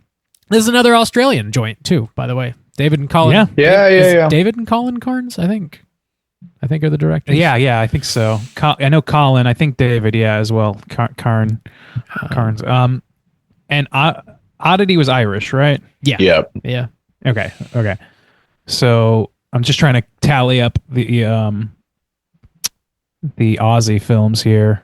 I guess it was You'll Never Find Me, Monolith. Yeah. Azrael? Was Azrael? No, it's American. Anyway, That's American. Australia's had a really good presence in our top 10 list for 2 years now. Yeah. I mean, three of the 17 movies we just talked about are from Australia, which is solid. Pretty good good. considering how dominant US is, you know? Yeah. For sure. We're number one. We are telling everyone that we are not We from sure now until are. the end of fucking time, which might be next week. So that's those are our top 10 lists. Let's like run them down real quick, just for anybody like listening at home, if they want to know, you know, jot them down real quick or whatever. Just like 10 through 1. Randy, Get your pens ready. You want to blast through your list real quick? Oh, let me blast through. Long Legs was my 10. My 9 was It's What's Inside. My 8 was Heretic. My 7 was Strange Darling. My 6 was Red Rooms. My 5 was Milk and Cereal. My 4 was Nosferatu. My 3 was Late Night with the Devil. My 2 was The Substance. And my 1, I Saw the TV Glow. Tight. Juice, you want to blast through yours? Yep. 10, New Life. 9, Azrael. 8, In a Violent Nature. Number 7, You'll Never Find Me. Number 6, Red Rooms. Number 5, The Substance. Number 4, Strange Darling. Number 3, Oddity. Number 2, Nosferatu. And number 1, Late Night with the Devil. Bob, run it down. Starting at number 10 with Nosferatu. Number 9, Azrael. Number 8, Monolith. Number 7, Abigail. Number 6, Strange Darling. Number 5, Late Night with the Devil. Number 4, Red Rooms. Number 3, Oddity. Number 2, The Substance. And number 1, I Saw the TV Glow. Bob, I didn't give you any shit this year for any of your picks. I didn't It's shit all surprising. over your opinion. It's really shocking, and I feel like we didn't give the listeners probably what they wanted most, which is If you I had shitting to- on Well, me. If I had to go back and look, really the only one maybe I could was Abigail, maybe, but I'm not feeling it this year. You made good choices, Bob. You're really I'm so growing glad up. that I pleased It's really good. I'm really know you glad are. you decided to. I'm really glad you decided to drop Strangers Chapter 1 from your. I know. I didn't want to be shamed about it, you know. I bet you did. Shame me. Call me a piece of shit. Yes, that's what a boy likes. That's what Bob, a how many boy blues did you likes. buy this past month? Oh, no. Don't make me tell you. Please don't make me. Damn. Let's talk about some honorable mentions there, boys. I know there was like we said at the top of the show, like the middle section of horror movies that came out this year, like the median was high. There was a lot of really solid movies. So just choosing 10 is fucking hard. Let's talk some honorable mentions. Randy, you got something you want to throw out? Yeah, I've got a few things. Do you want to just do one at a time? How do you want to do it? Yeah, we could maybe blast through And like it's just gonna be very brief. 4 or 5 a piece or whatever. You want to just like run down your list and then we can. Yeah, I'll run down 5 of them real quick. I tried to stick mostly with like true horror here, but there's a couple of small variances.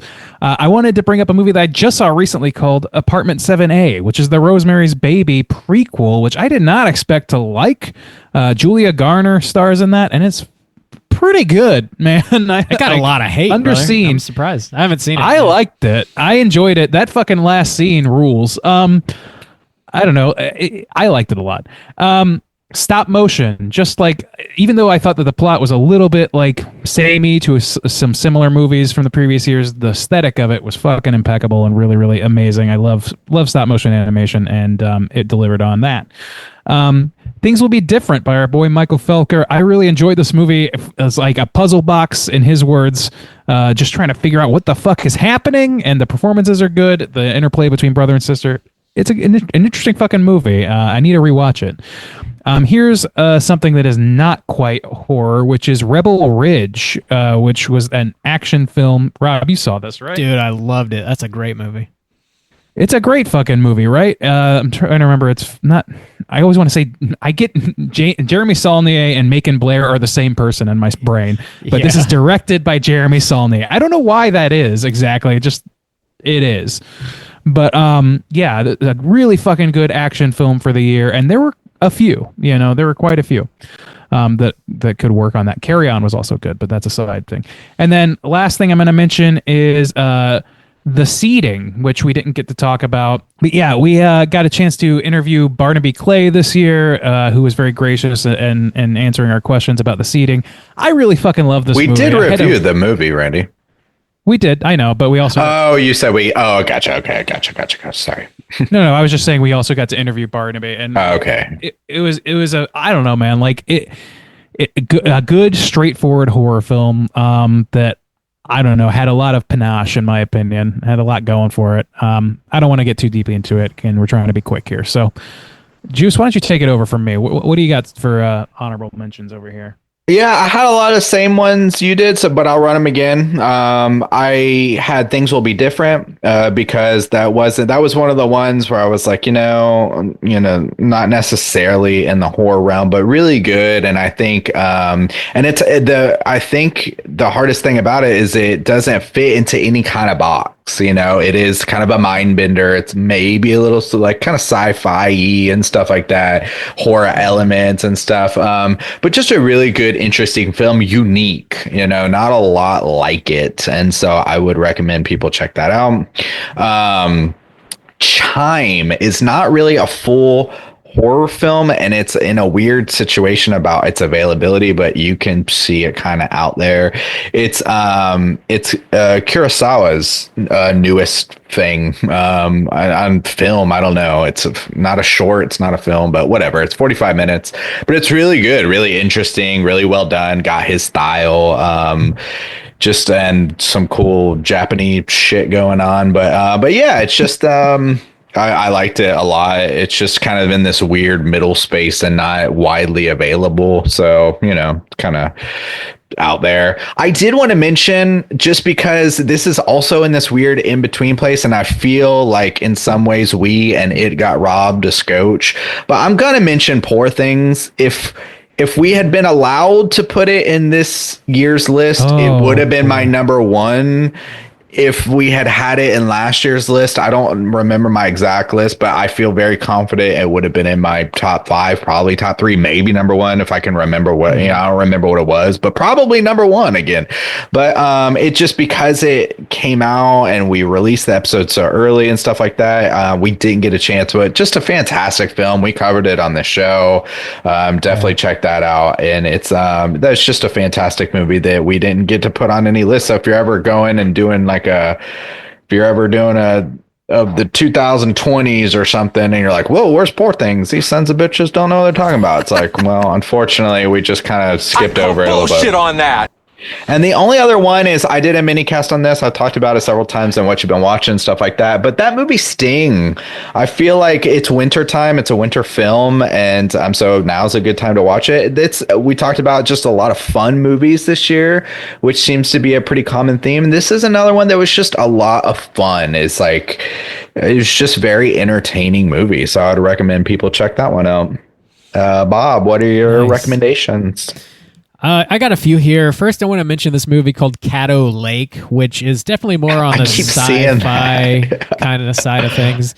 You haven't seen the movie? That was a good one. No, but every time I see, I think of you, but you never would say whether you thought it was good or bad. So I've been hesitant to watch. But now that it's on your recommendations list, I'll probably check it out. Oh yeah, I liked it. This is the best thing Shyamalan did this year. He just produced it. It was written and directed by Logan George and Celine Held. I believe this was their feature-length debut. They did a bunch of shorts beforehand. It's on Max currently, so it's easy to find. Definitely go in as blind as possible. It takes place in, I believe it's like a swampy ass area. I can't remember if it is Louisiana or if I just think it was Louisiana. I think it's the Ozarks, isn't it? I don't know. It's somewhere like that. I don't remember exactly, but it's like a swampland somewhere, and people just kind of go missing, and it's a bit of a mystery, and our main character is trying to figure out what's going on. That's all you really need to know. Just put it on and enjoy the ride. Outside of that, Cuckoo, directed by Tillman Singer, definitely one of the most bizarre movies I think I saw this year. Oh, yeah. It's a monster movie, I guess, a bit of a creature feature, but it also has like some giallo aspects, just some really interesting performances. The story is just kind of not like anything I'd seen before. Really interesting film, definitely worth checking out. Humanist vampire seeking consenting suicidal person. Yeah, is another one worth That's a watching. good one. Yeah. It reminded me a lot of Girl Walks Home Alone at Night, but it's a much more accessible version of that, and it's a little more like rom-com kind of, I guess. Yeah. But the title of the movie tells you exactly what the movie's about. Coming of age story about this young girl who is a vampire and just doesn't really like the idea of having to kill people for food. And her parents are trying to wean her off of blood bags. So it's cute. It's a good time. Definitely worth watching. Something else that I know has a lot of problems, but I just had a really fun time watching it is Y2K. I really enjoyed that movie. Super silly comedy, not a serious movie in any way. I got some good laughs though. I think it's worth checking out if you grew up around that era, like we did. A lot of good callbacks in that. And I'll wrap up with a movie that has not gotten a wide release yet, and I don't know when or if it will, which is a crime. Oh, good. It would have made my top 10 for sure. I know exactly what you're doing. It's a movie called Dead Mail. Yep. Oh yeah, that movie slapped. It slaps. That movie fucking ruled, and it's not distributed anywhere yet. What the fuck? Yeah, that movie is wild. I don't know why it isn't everywhere. It's kind of weird. Maybe people are like, they don't know how to market it or something. I don't know, but I'm taking a guess at that. I have no idea. I hope it gets picked up eventually and lands on so Shudder wild. or something. It's about this dude. The movie evolves, but to pitch it quickly, it's about this dude that works at the post office, and he gets a letter that is smeared with blood, and it looks like it came from someone who was in quite a lot of trouble, and it doesn't have a return address. He's not sure where it came from, so he has to do a bit of research and try and figure out what the deal is with this letter and if he can help in any sort of way, and shit just spirals from there. Great movie. It's a rad really movie. Interesting movie that just evolves. I don't know how better to describe it without just spoiling it. Keep an eye out for Dead Mail. Hopefully it gets picked up. A really, really good movie. And that's it for me for the honorable mentions. Hey, guess what?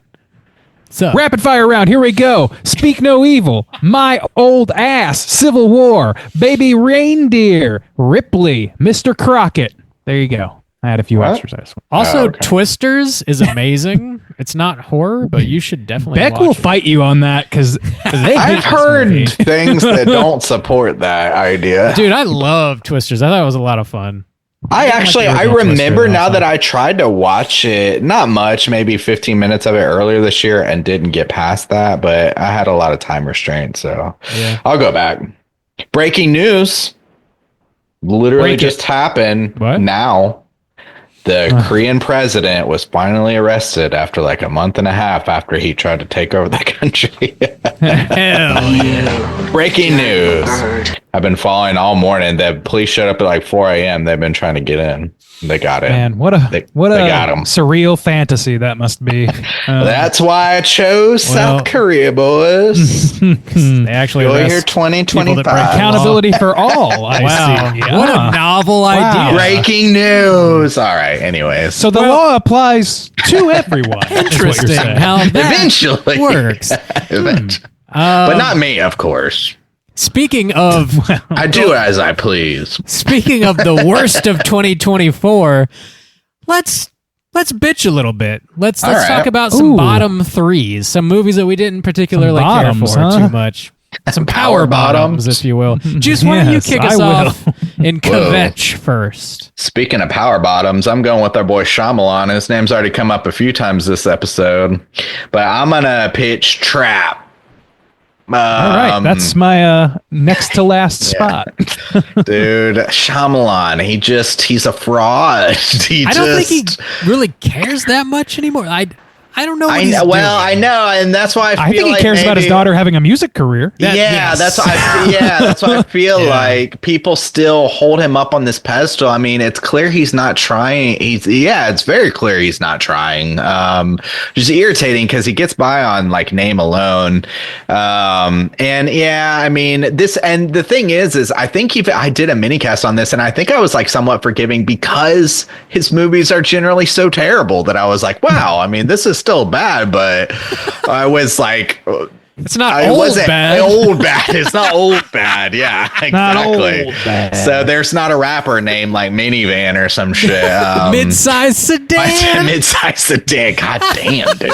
God damn. But there are like full-length songs to just like promote his daughter's singing career. It's just fucking bullshit, man. Shyamalan, dude. Hair isn't even askew. And I will I will never skip a chance to bitch about Shyamalan on this guy. Y'all know me. So that was on my list as well. Randy, why don't you go? What you got?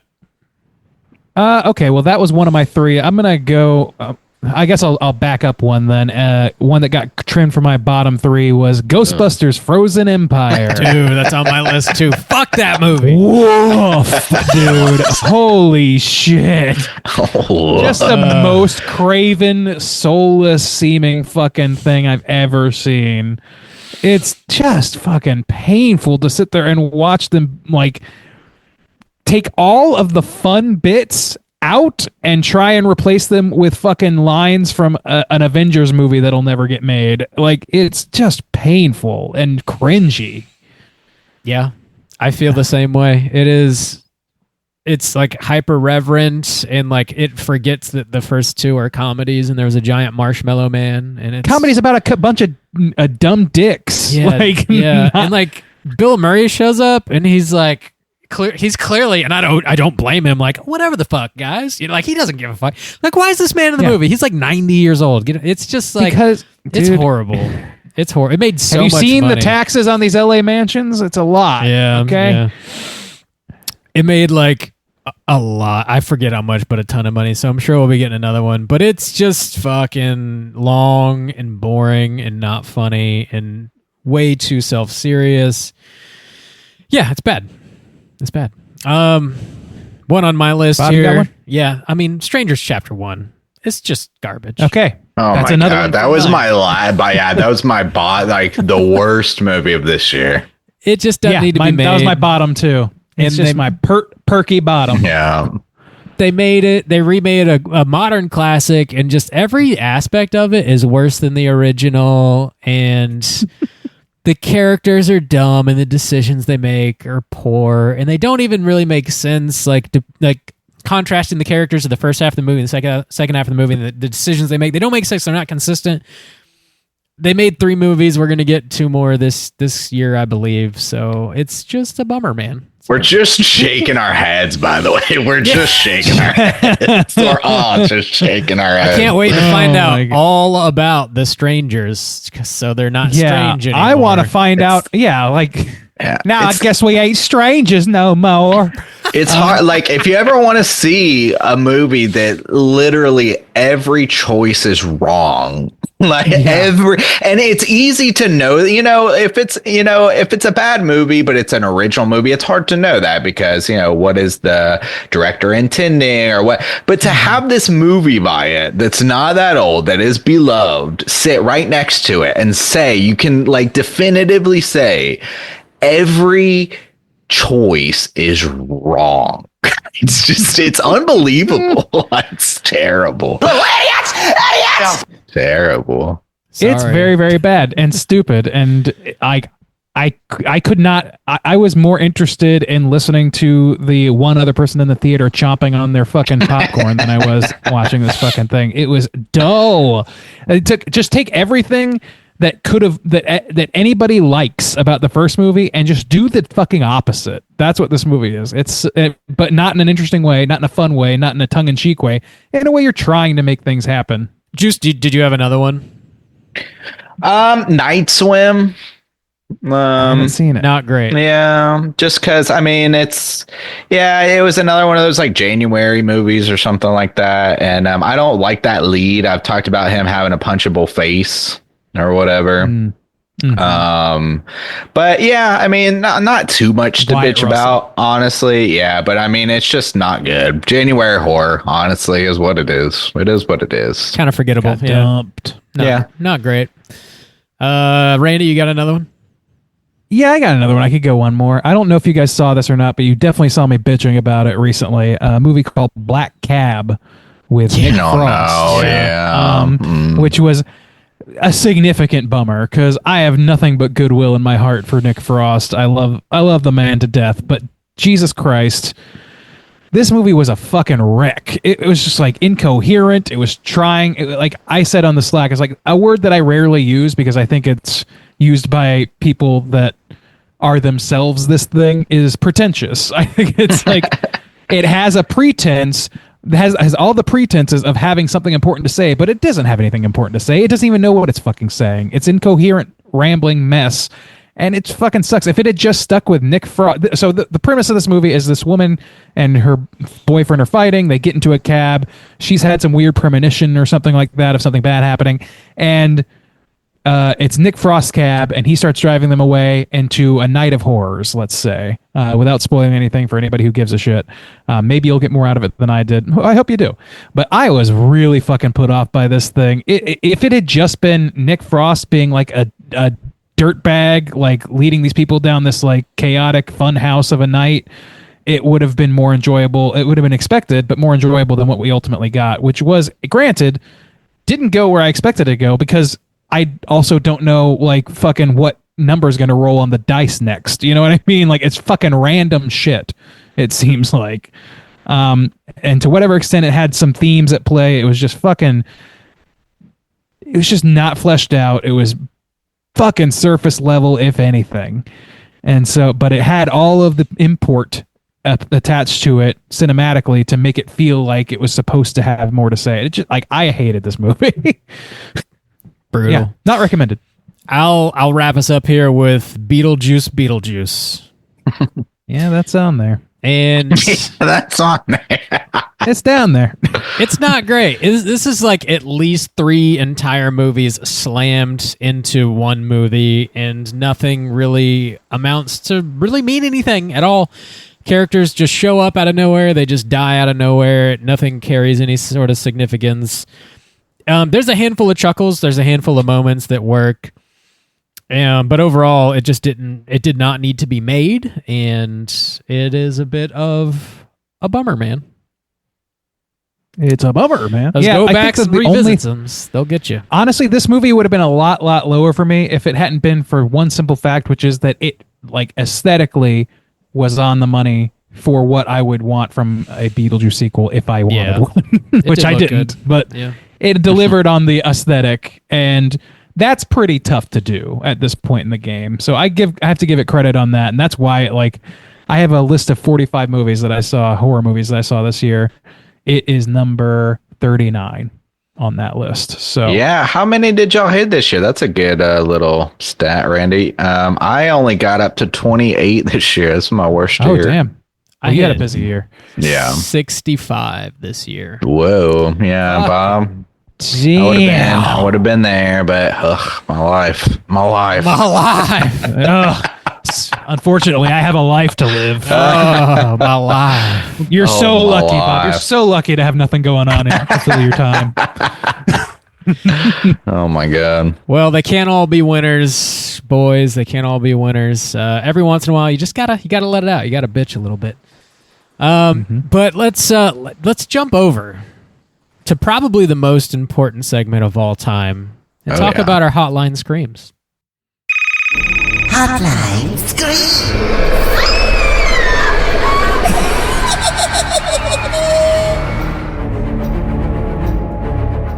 All right, if you guys are listening and would like to call in and leave a voicemail to be featured on next week's show, hit us up at 904-638-3231. We got one voicemail this week, and like I alluded at the beginning of the show, we're hearing from our boy Hugh Janus. He called in last year and gave out something that he called the Janus Award for the first time. It's an award for one of the 3 hosts on the show who said something that he just thought was funny and really liked. So he created this award. He called back again this year to hand it out once more. Let's go ahead and listen to your boy Hugh Janus. Let's listen to the Hugh Janus. Yep, Hugh calling. It's time for the Hugh Janus Award. It was a great year. It was hard to get through. There was a lot of stuff to check out and go through. It was a tough decision. There were a few that were honorable mentions that didn't quite make it into the finals. A couple of those were Bob had a segment where he was talking about dong paint needed to be part of the merchandise for straight chillin'. Randy, just not too long ago, talked about the movie theaters need to have a Hoktua station. Soju, just a couple of weeks ago, had the Mang and the White Bang. Like I said, they were all good. It was hard to pick, but I picked what I thought was the top 3. And it came down to, it was a tough decision. Way back in February, Randy had said this, and it hung on for most of the year. I thought it was going to be the winner, but it was a prompt for Valentine's Day, and somebody mentioned about the strawberries in the butt, and Randy says, you have to hope it's not a load-bearing berry. I really thought that one was going to hang on through the whole year, but it just got beat out at the final. Soju's best of the year was the episode covering the others, when he said, you killed your kids, you dumb bitch. And proud to say, this year's winner of the Hugh Janus Award is Bob. And it wasn't that long ago. And it is the quote, help, AI Sasquatch is tonguing my butt. And that, for good or bad, is your winner. So congratulations, Bob. The other 2, you did well.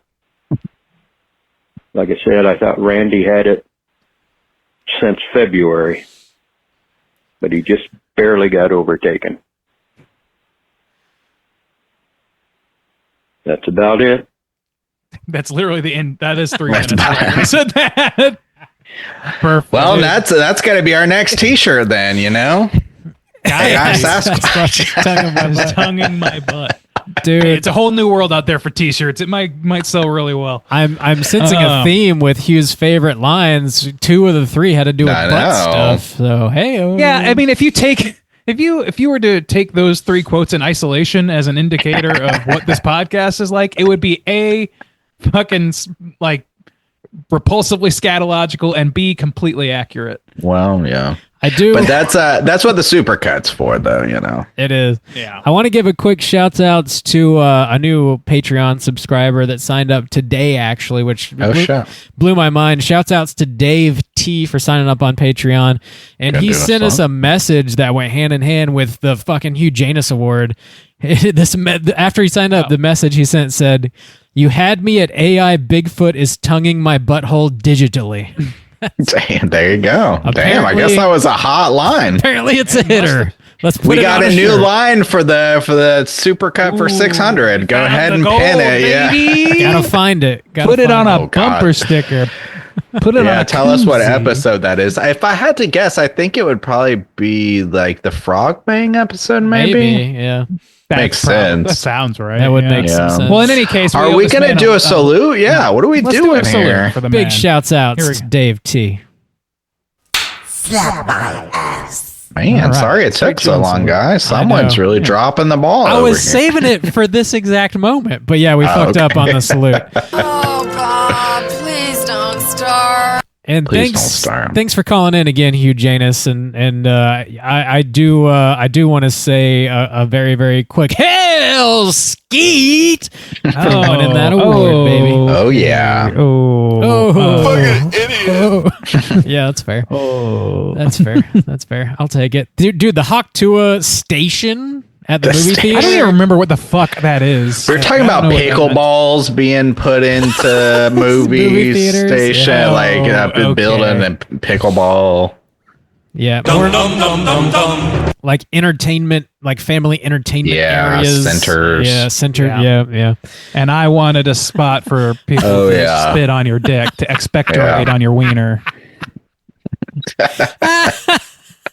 Yeah, that was in the height. That was before she became a cyber criminal. So what a year it's been. Yeah. Some ups and downs. The Hawk station is where she really just robs your ass now. She does. Yeah. While she's fucking dribbling on your cock and balls, she's also lifting your wallet. I'd like to take this time to announce my new crypto coin I'm announcing. The big old doinks. Stain coin. Go ahead and invest now. You can go ahead and send that money straight to me. That line is forever going up. It'll never collapse. There's a limited supply, you see, and I only signed know my legal how name, many there Soju are. Stains. I don't know how many there are, but it ain't many. I know. Yeah, very limited supply. Oh, they're almost gone. Thanks for calling, Hugh Janus. Again, hit us up at 904-638-3231 if you want to leave a voicemail for next week's show. Let us know what your favorite goofy shit is of the year we said. Hand out your own mini Janus award. Not Hugh. I don't know if I can face anymore. I don't know. I don't want to look. There's a reason I don't listen back to this. Or hit shit. us with your favorite films, top 3 films of 2024, or bottom 3 if you just want to bottom. bitch. Yeah, hit us with your bottom. Hit us with your power bottom 3. Please hit us with your bottom. 904-638-3231. We're gonna wrap up tonight with a quick look into the future. There's a lot of movies coming out in 2025. And we're going to blast through some of them. I got a list of like 50. I don't know. We got to be kind of quick about some of these. And some of these, I don't even know what they are, to be honest. Yeah, that's the thing. It's like a lot of them are just titles, which is great because they're not just sequels. titles. Yeah, starting with January releases here. Getaway, a new Nick Frost joint currently on Shudder. I did watch that. Also not a hitter for me. Didn't love it. I'm not gonna trust that man anymore. Yeah, Goosebumps: The Vanishing just hit as well. It's another like Goosebumps mini series. Yeah, Wolfman coming out this Friday. We are going to be reviewing that next week, so check it out. Lee Winnell's new film. He killed it with the Invisible Man. Let's see if he can kill it with a Wolfman. Only with a silver bullet. Presents coming out January 24th. And this is like a ghost movie, Steven Soderbergh movie. It looks like it's shot from the POV of a ghost. Lucy Liu stars in it. The trailer's out. Whoa. It looks spooky as fuck, honestly. I'm kind of looking forward to it. Grafted, January 24th, also hitting Shudder. Looks like a body horror movie. Companion hitting the theaters January 31st. This is there's a trailer out for this. It's got Sophie Thatcher in it and Jack Quaid. It looks I don't know what to make of it, but it looks interesting as hell. I don't know. I don't know anything about it, but I love both of those actors, so I'm in. Sign me up. I'm in too. I'm definitely looking forward to that. Maybe it might be worth reviewing. We'll see. Screamboat Willie comes out the 31st. That's probably going to be terrible. That's old Terrifier's in that. Yeah, they released Old Terrifier. They released an image. My boy Terrifier's in that thing. Terrifier the clown. An He's image the of best. him in the mouse costume today. It does not look very good. It kind of looks like Terrifier in the face. Oh, I guess I didn't look that closely. It Oh, looks really? like It's fucked up. It's got like white makeup. Yeah, like really cheap. I don't like the look of I don't it. know. Here's the thing. I wonder at what point. I mean, we've had a lot of these we had like the Grinch one, and obviously the Winnie the Pooh verse. Which today I learned they're calling it, what is it called, the Poon verse or something? The Pooniverse. Just the the Poon. Yeah, that sounds so dirty. Puna, that sounds like a raunchy college comedy from the early 2000s. Yeah. The Pooniversity. But at some point, like, these things are public domain. Like, we gotta get a good one eventually, right? I mean, somebody's... Are they gonna make a fucking horror Tintin or something? Dude, the Peter Pang movie just came out yesterday. Mikey went and saw it, and Popeye's out. He did not love it. Sorry. He didn't. They can't even make a good regular Peter Pan movie these days. Yeah, they actually are making. I just remembered. I saw a trailer for a Popeye horror movie. Really? It's coming. Yep. It looks bad. Yeah. Come on, guys, make a good one. No, that defeats the purpose. The purpose is to make a quick buck off of without paying a license. That's the only reason to make it. Carrying on. Last thing I got for January 31st, movie called Dark Match, hitting Shudder. It looks like a wrestling horror movie. There's a trailer out for that right now. Yeah. Really relying on Chris Jericho's acting in that, it seems. February 7th, movie called Heart Eyes. Looks like a Valentine slasher. The trailer gives too much away, heads up, but it does look fucking dope, actually. Yeah, it does, yeah. All right. I'm excited about that. Check it out. February 14th, hitting Shudder, a movie called The Dead Thing. I don't really know what that's about. Also, February 14th, a movie called The Gorge. Don't know what that's about. The Monkey, February 21st. We know what that's about. There's a trailer out for that now. Osgood Perkins, that's for jerking it. New joint. Might be covering that, perhaps. We'll see. Gazer hitting February 24th. Not sure what that is either. Into March, there's an A24 joint March 15th called Opus. And I'm not exactly sure what it's about. I think it's music related, and I am blanking on the actress's name, but it is the young woman that is in The Bear. Oh, what is her name? I can't remember. She's starring. Aoi Dabiri? Yes. Yeah, thank you. She's in it. Looking forward to that one. Ash is hitting March 21st. And then March 28th, The Woman in the Yard. We just got a trailer for that today. I didn't have time to watch it. It's a Blumhouse joint. I've heard it looks kind of spooky. There's a woman. How many milkshakes does she have? She's bringing them all. I'll be there. Moving into April, there's a movie called The Ritual, dropping the 18th. It seems like an Exorcist joint, and it's got Dan Stevens in it. Ooh, and there is 0 to midnight. There's another like a big name that I'm blanking on. There's like two big names in that. Dan Stevens is the only one I can remember. No trailer yet. Keep an eye out for that. Pacino. Fucking Jesus, Pacino. That is a big name. Yeah. That's not what I expected to find. Right? Yeah, that could be interesting. That could be a good one. The Exorcist Deceiver was supposed to come out in April. I'm sure that is pushed far, far back now. Until Dawn hits April 25th. That's that video game adaptation. It's like a slasher that takes place on like a snowy mountain. I've never played it. It's super popular though. I know people. What love is that it. called? It's called Until Dawn. Oh, I'm familiar. The title does sound familiar. Yeah, wintertime slasher is what it looks like. Moving into May, Clown in a Cornfield drops May 9th. That is a book. Maybe even a book series. I'm not sure. But there is, I think Devin Sawa's in that. There's some notable names in there. Whoa. App star right there. You are a Sawa boy. I believe he's in it. Maybe a handful of other folks. That could be a fun one. Sounds silly. Final Destination Bloodlines drops May 16th. Speaking of Sawa, I don't think he's returning. But, that might be interesting. Not sure. Hurry Up Tomorrow also drops May 16th. Oh, I'm forgetting who's in that off the top of my head, but it's got some names in it as well. June, there's a big one. 28 years later, June 20th. That trailer looks sick. Definitely what is looking it? forward to that. 28 years later. 28 years later. Oh, 28 years later. Okay, sorry. That yeah, looks solid. It looks solid. And is there any truth to the rumors that is the beginning of a new trilogy? Oh. Yeah, I believe it is. Yeah, I guess so. I read an article online. I can't remember if it was on Bloody Disgusting or not, but I believe the first two are supposed to come out next year. That's so dumb because they just ruined that good setup of the days. Well, I don't like. I just The years. 280 years later. 280 years. We're in space. They're taking it to space already. They're just jumping just jumping into that one. Like I don't know, man. I don't know that I'm excited for one movie of that, but I don't know if I need 3 of 28 Days Later plus Mad Max or whatever they're doing. I agree. Give me I'm excited about the one for sure. Yeah. Mithrigan Deuce drops June 27th. Ew, excuse me. Damn, she got pushed all the way to June. Didn't she start off in January? I don't remember, honestly.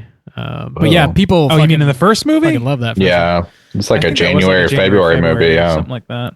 I want to say that's right. July, Jurassic World Reborn drops July 2nd. Jesus Christ, for real? How long is this going to keep They're apparently happening? going back to basics, boys. It's going to be so good.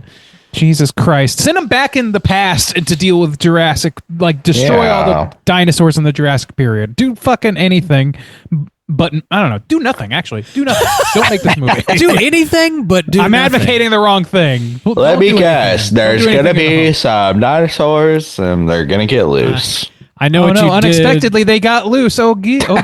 Oh gosh. Oh. I know what you did last summer. Remake or reboot or I don't know. July 18th, we're getting a new. I know what you did last summer. August, there's going to be a new Insidious Tale. Right now, I'm seeing it's called Thread in Insidious Tale, dropping August 29th. I feel like that's going to get a new title. I don't know what it's going to be, but that's coming out. The last one wasn't so terrible. It was a movie, and like it wasn't great, yeah, but it was like I didn't hate it, but it was like it was passable. It was a movie. September, there's some hitters in September. It was a movie. This is not They one of the hitters. successfully created a feature-length film. Well, there's some movies coming out in September. So The Conjuring Last Rites drops September 5th. That's coming out. I don't care about that one. The new Jordan Peele movie is dropping September 19th called I do care about that one. That is a now we're talking. Yeah. Him? Now we're in business. Him. Is it a biography about my boy? It's about the Powerpuff Girls villain. Dude, that would be sick. I'd be in for that. Dude, I'm his in the one camp, little actually. word titles, though. Oh my God. I guess he's not ever going to shed that. I guess he's just stuck to Well, that. I mean, Get Out is 2 words. But It's almost 1 word. Don't poke holes in the idea. Bob. September 26th, you're getting 2 movies. You're getting The Bride. Maggie Gyllenhaal directing this. I'm not sure if she wrote it or not, but it's a Bride of Frankenstein movie, and apparently it's supposed to be like somewhat of a comedy, somewhat of a like quirky romance. It's supposed to be like kind of fucking weird, a little fucking weird. Looking forward to that. Cool. Also, Saw 11 dropping the 26th. That's the one right there. That's what we've been waiting Dude, for. Soxy. I'm going to go out on a limb. Dude, Soxy. You Soxy, slut. #1 movie of the year. You fucking slut. That's what I call my tube sock. You know the one. Soxy. Foxy's got a soft touch, if you know what I mean, boys. Go Sox! Gross. Anyway, maybe we'll have to review Got that. like googly eyes on it.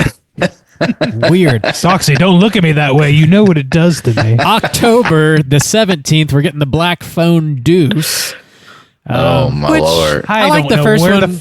Yeah, you don't need that. You don't. There's need not. Yeah, didn't he like die or something? I don't even remember what happened. No, but I feel I like remember it's what not very happens, and it's not. It's not Taylor built for a sequel. I I'll think tell you he's that in the much. further now. I don't know.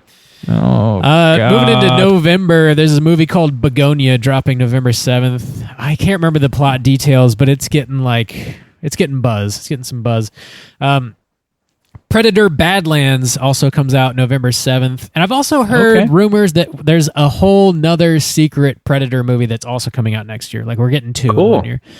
2. So we'll see if that What era is Badlands again? I don't think anybody knows anything about it. Oh, It's okay. just, we know Sounds like it a sounds western, if I had to guess. Yeah, That I would that be- could be sick. on board for that. Yeah. That could be sick. Honestly, this might be the test of saying, like, if they just said, if they gave it to some directors who had some vision and were like, yeah, make a period piece out of it, this could be the kind of like the Evil Dead kind of test, you know? Yeah. Like, are they going to totally pass? Could. Yeah, we'll see. More We'll sci-fi, see. action bent, sure. Yeah.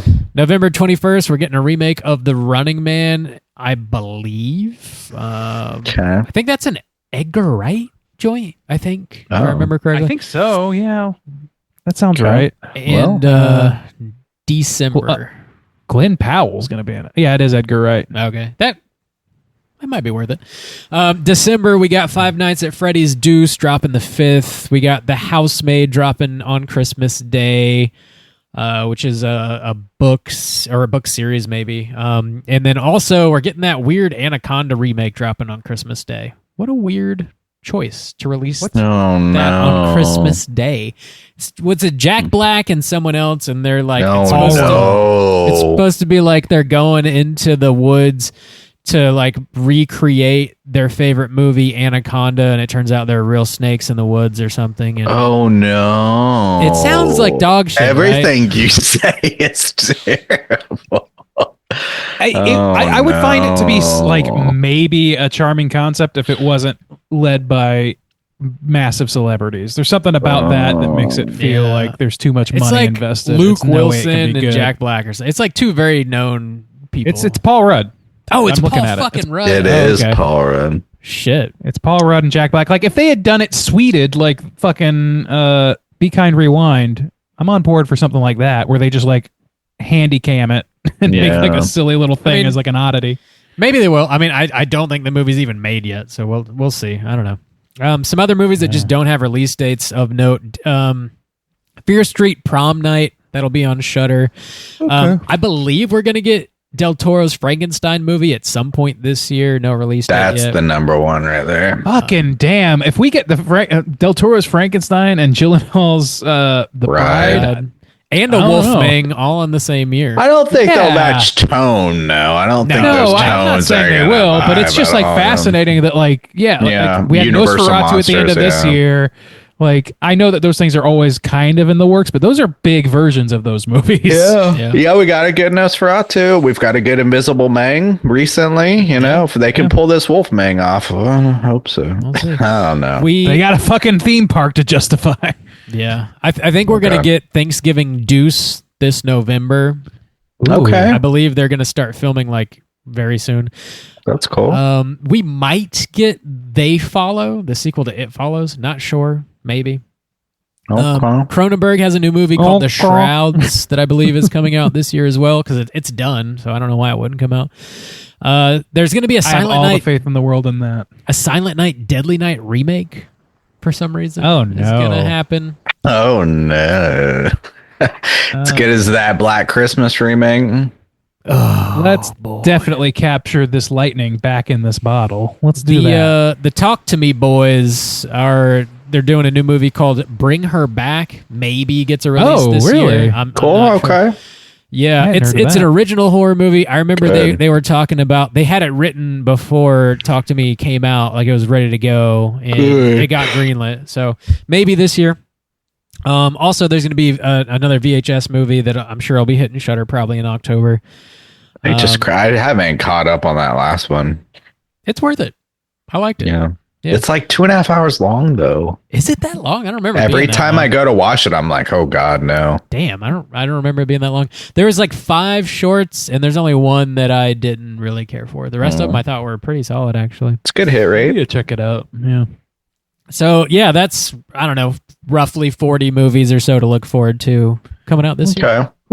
If Del Toro, is dropping, that's my number one. That's my new Nosferatu look forward to. Dude, yeah, they've released a couple like stills of like the sets, so they're making it. Hopefully it's one of those that they slide it out like in December, just right at the end of the year, just drop a fucking banger on your lap. Yeah, I'm gonna go ahead and take a guess and say Soxy's probably gonna be in my bottom 3. I feel like we gotta review it now. Really, like we gotta make. Don't make me do Soxy. Socks. Talk Don't come Soxy for to me, Soxy. Oh Don't teach my me a God. lesson, Soxy. I Oh, can't learn the no. lesson. Oh my God. We need a Jesus Soxy Christ. station at the movie theater now.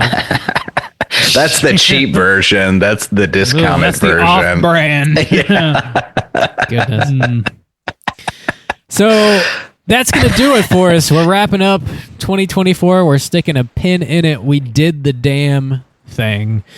Thanks to everybody that hung out for us for this past year, for all the guests we had on the show, everybody that hung out on Slack with us throughout the year, everybody that invited us on their show, everybody that supported us on Patreon, hit us up on social media.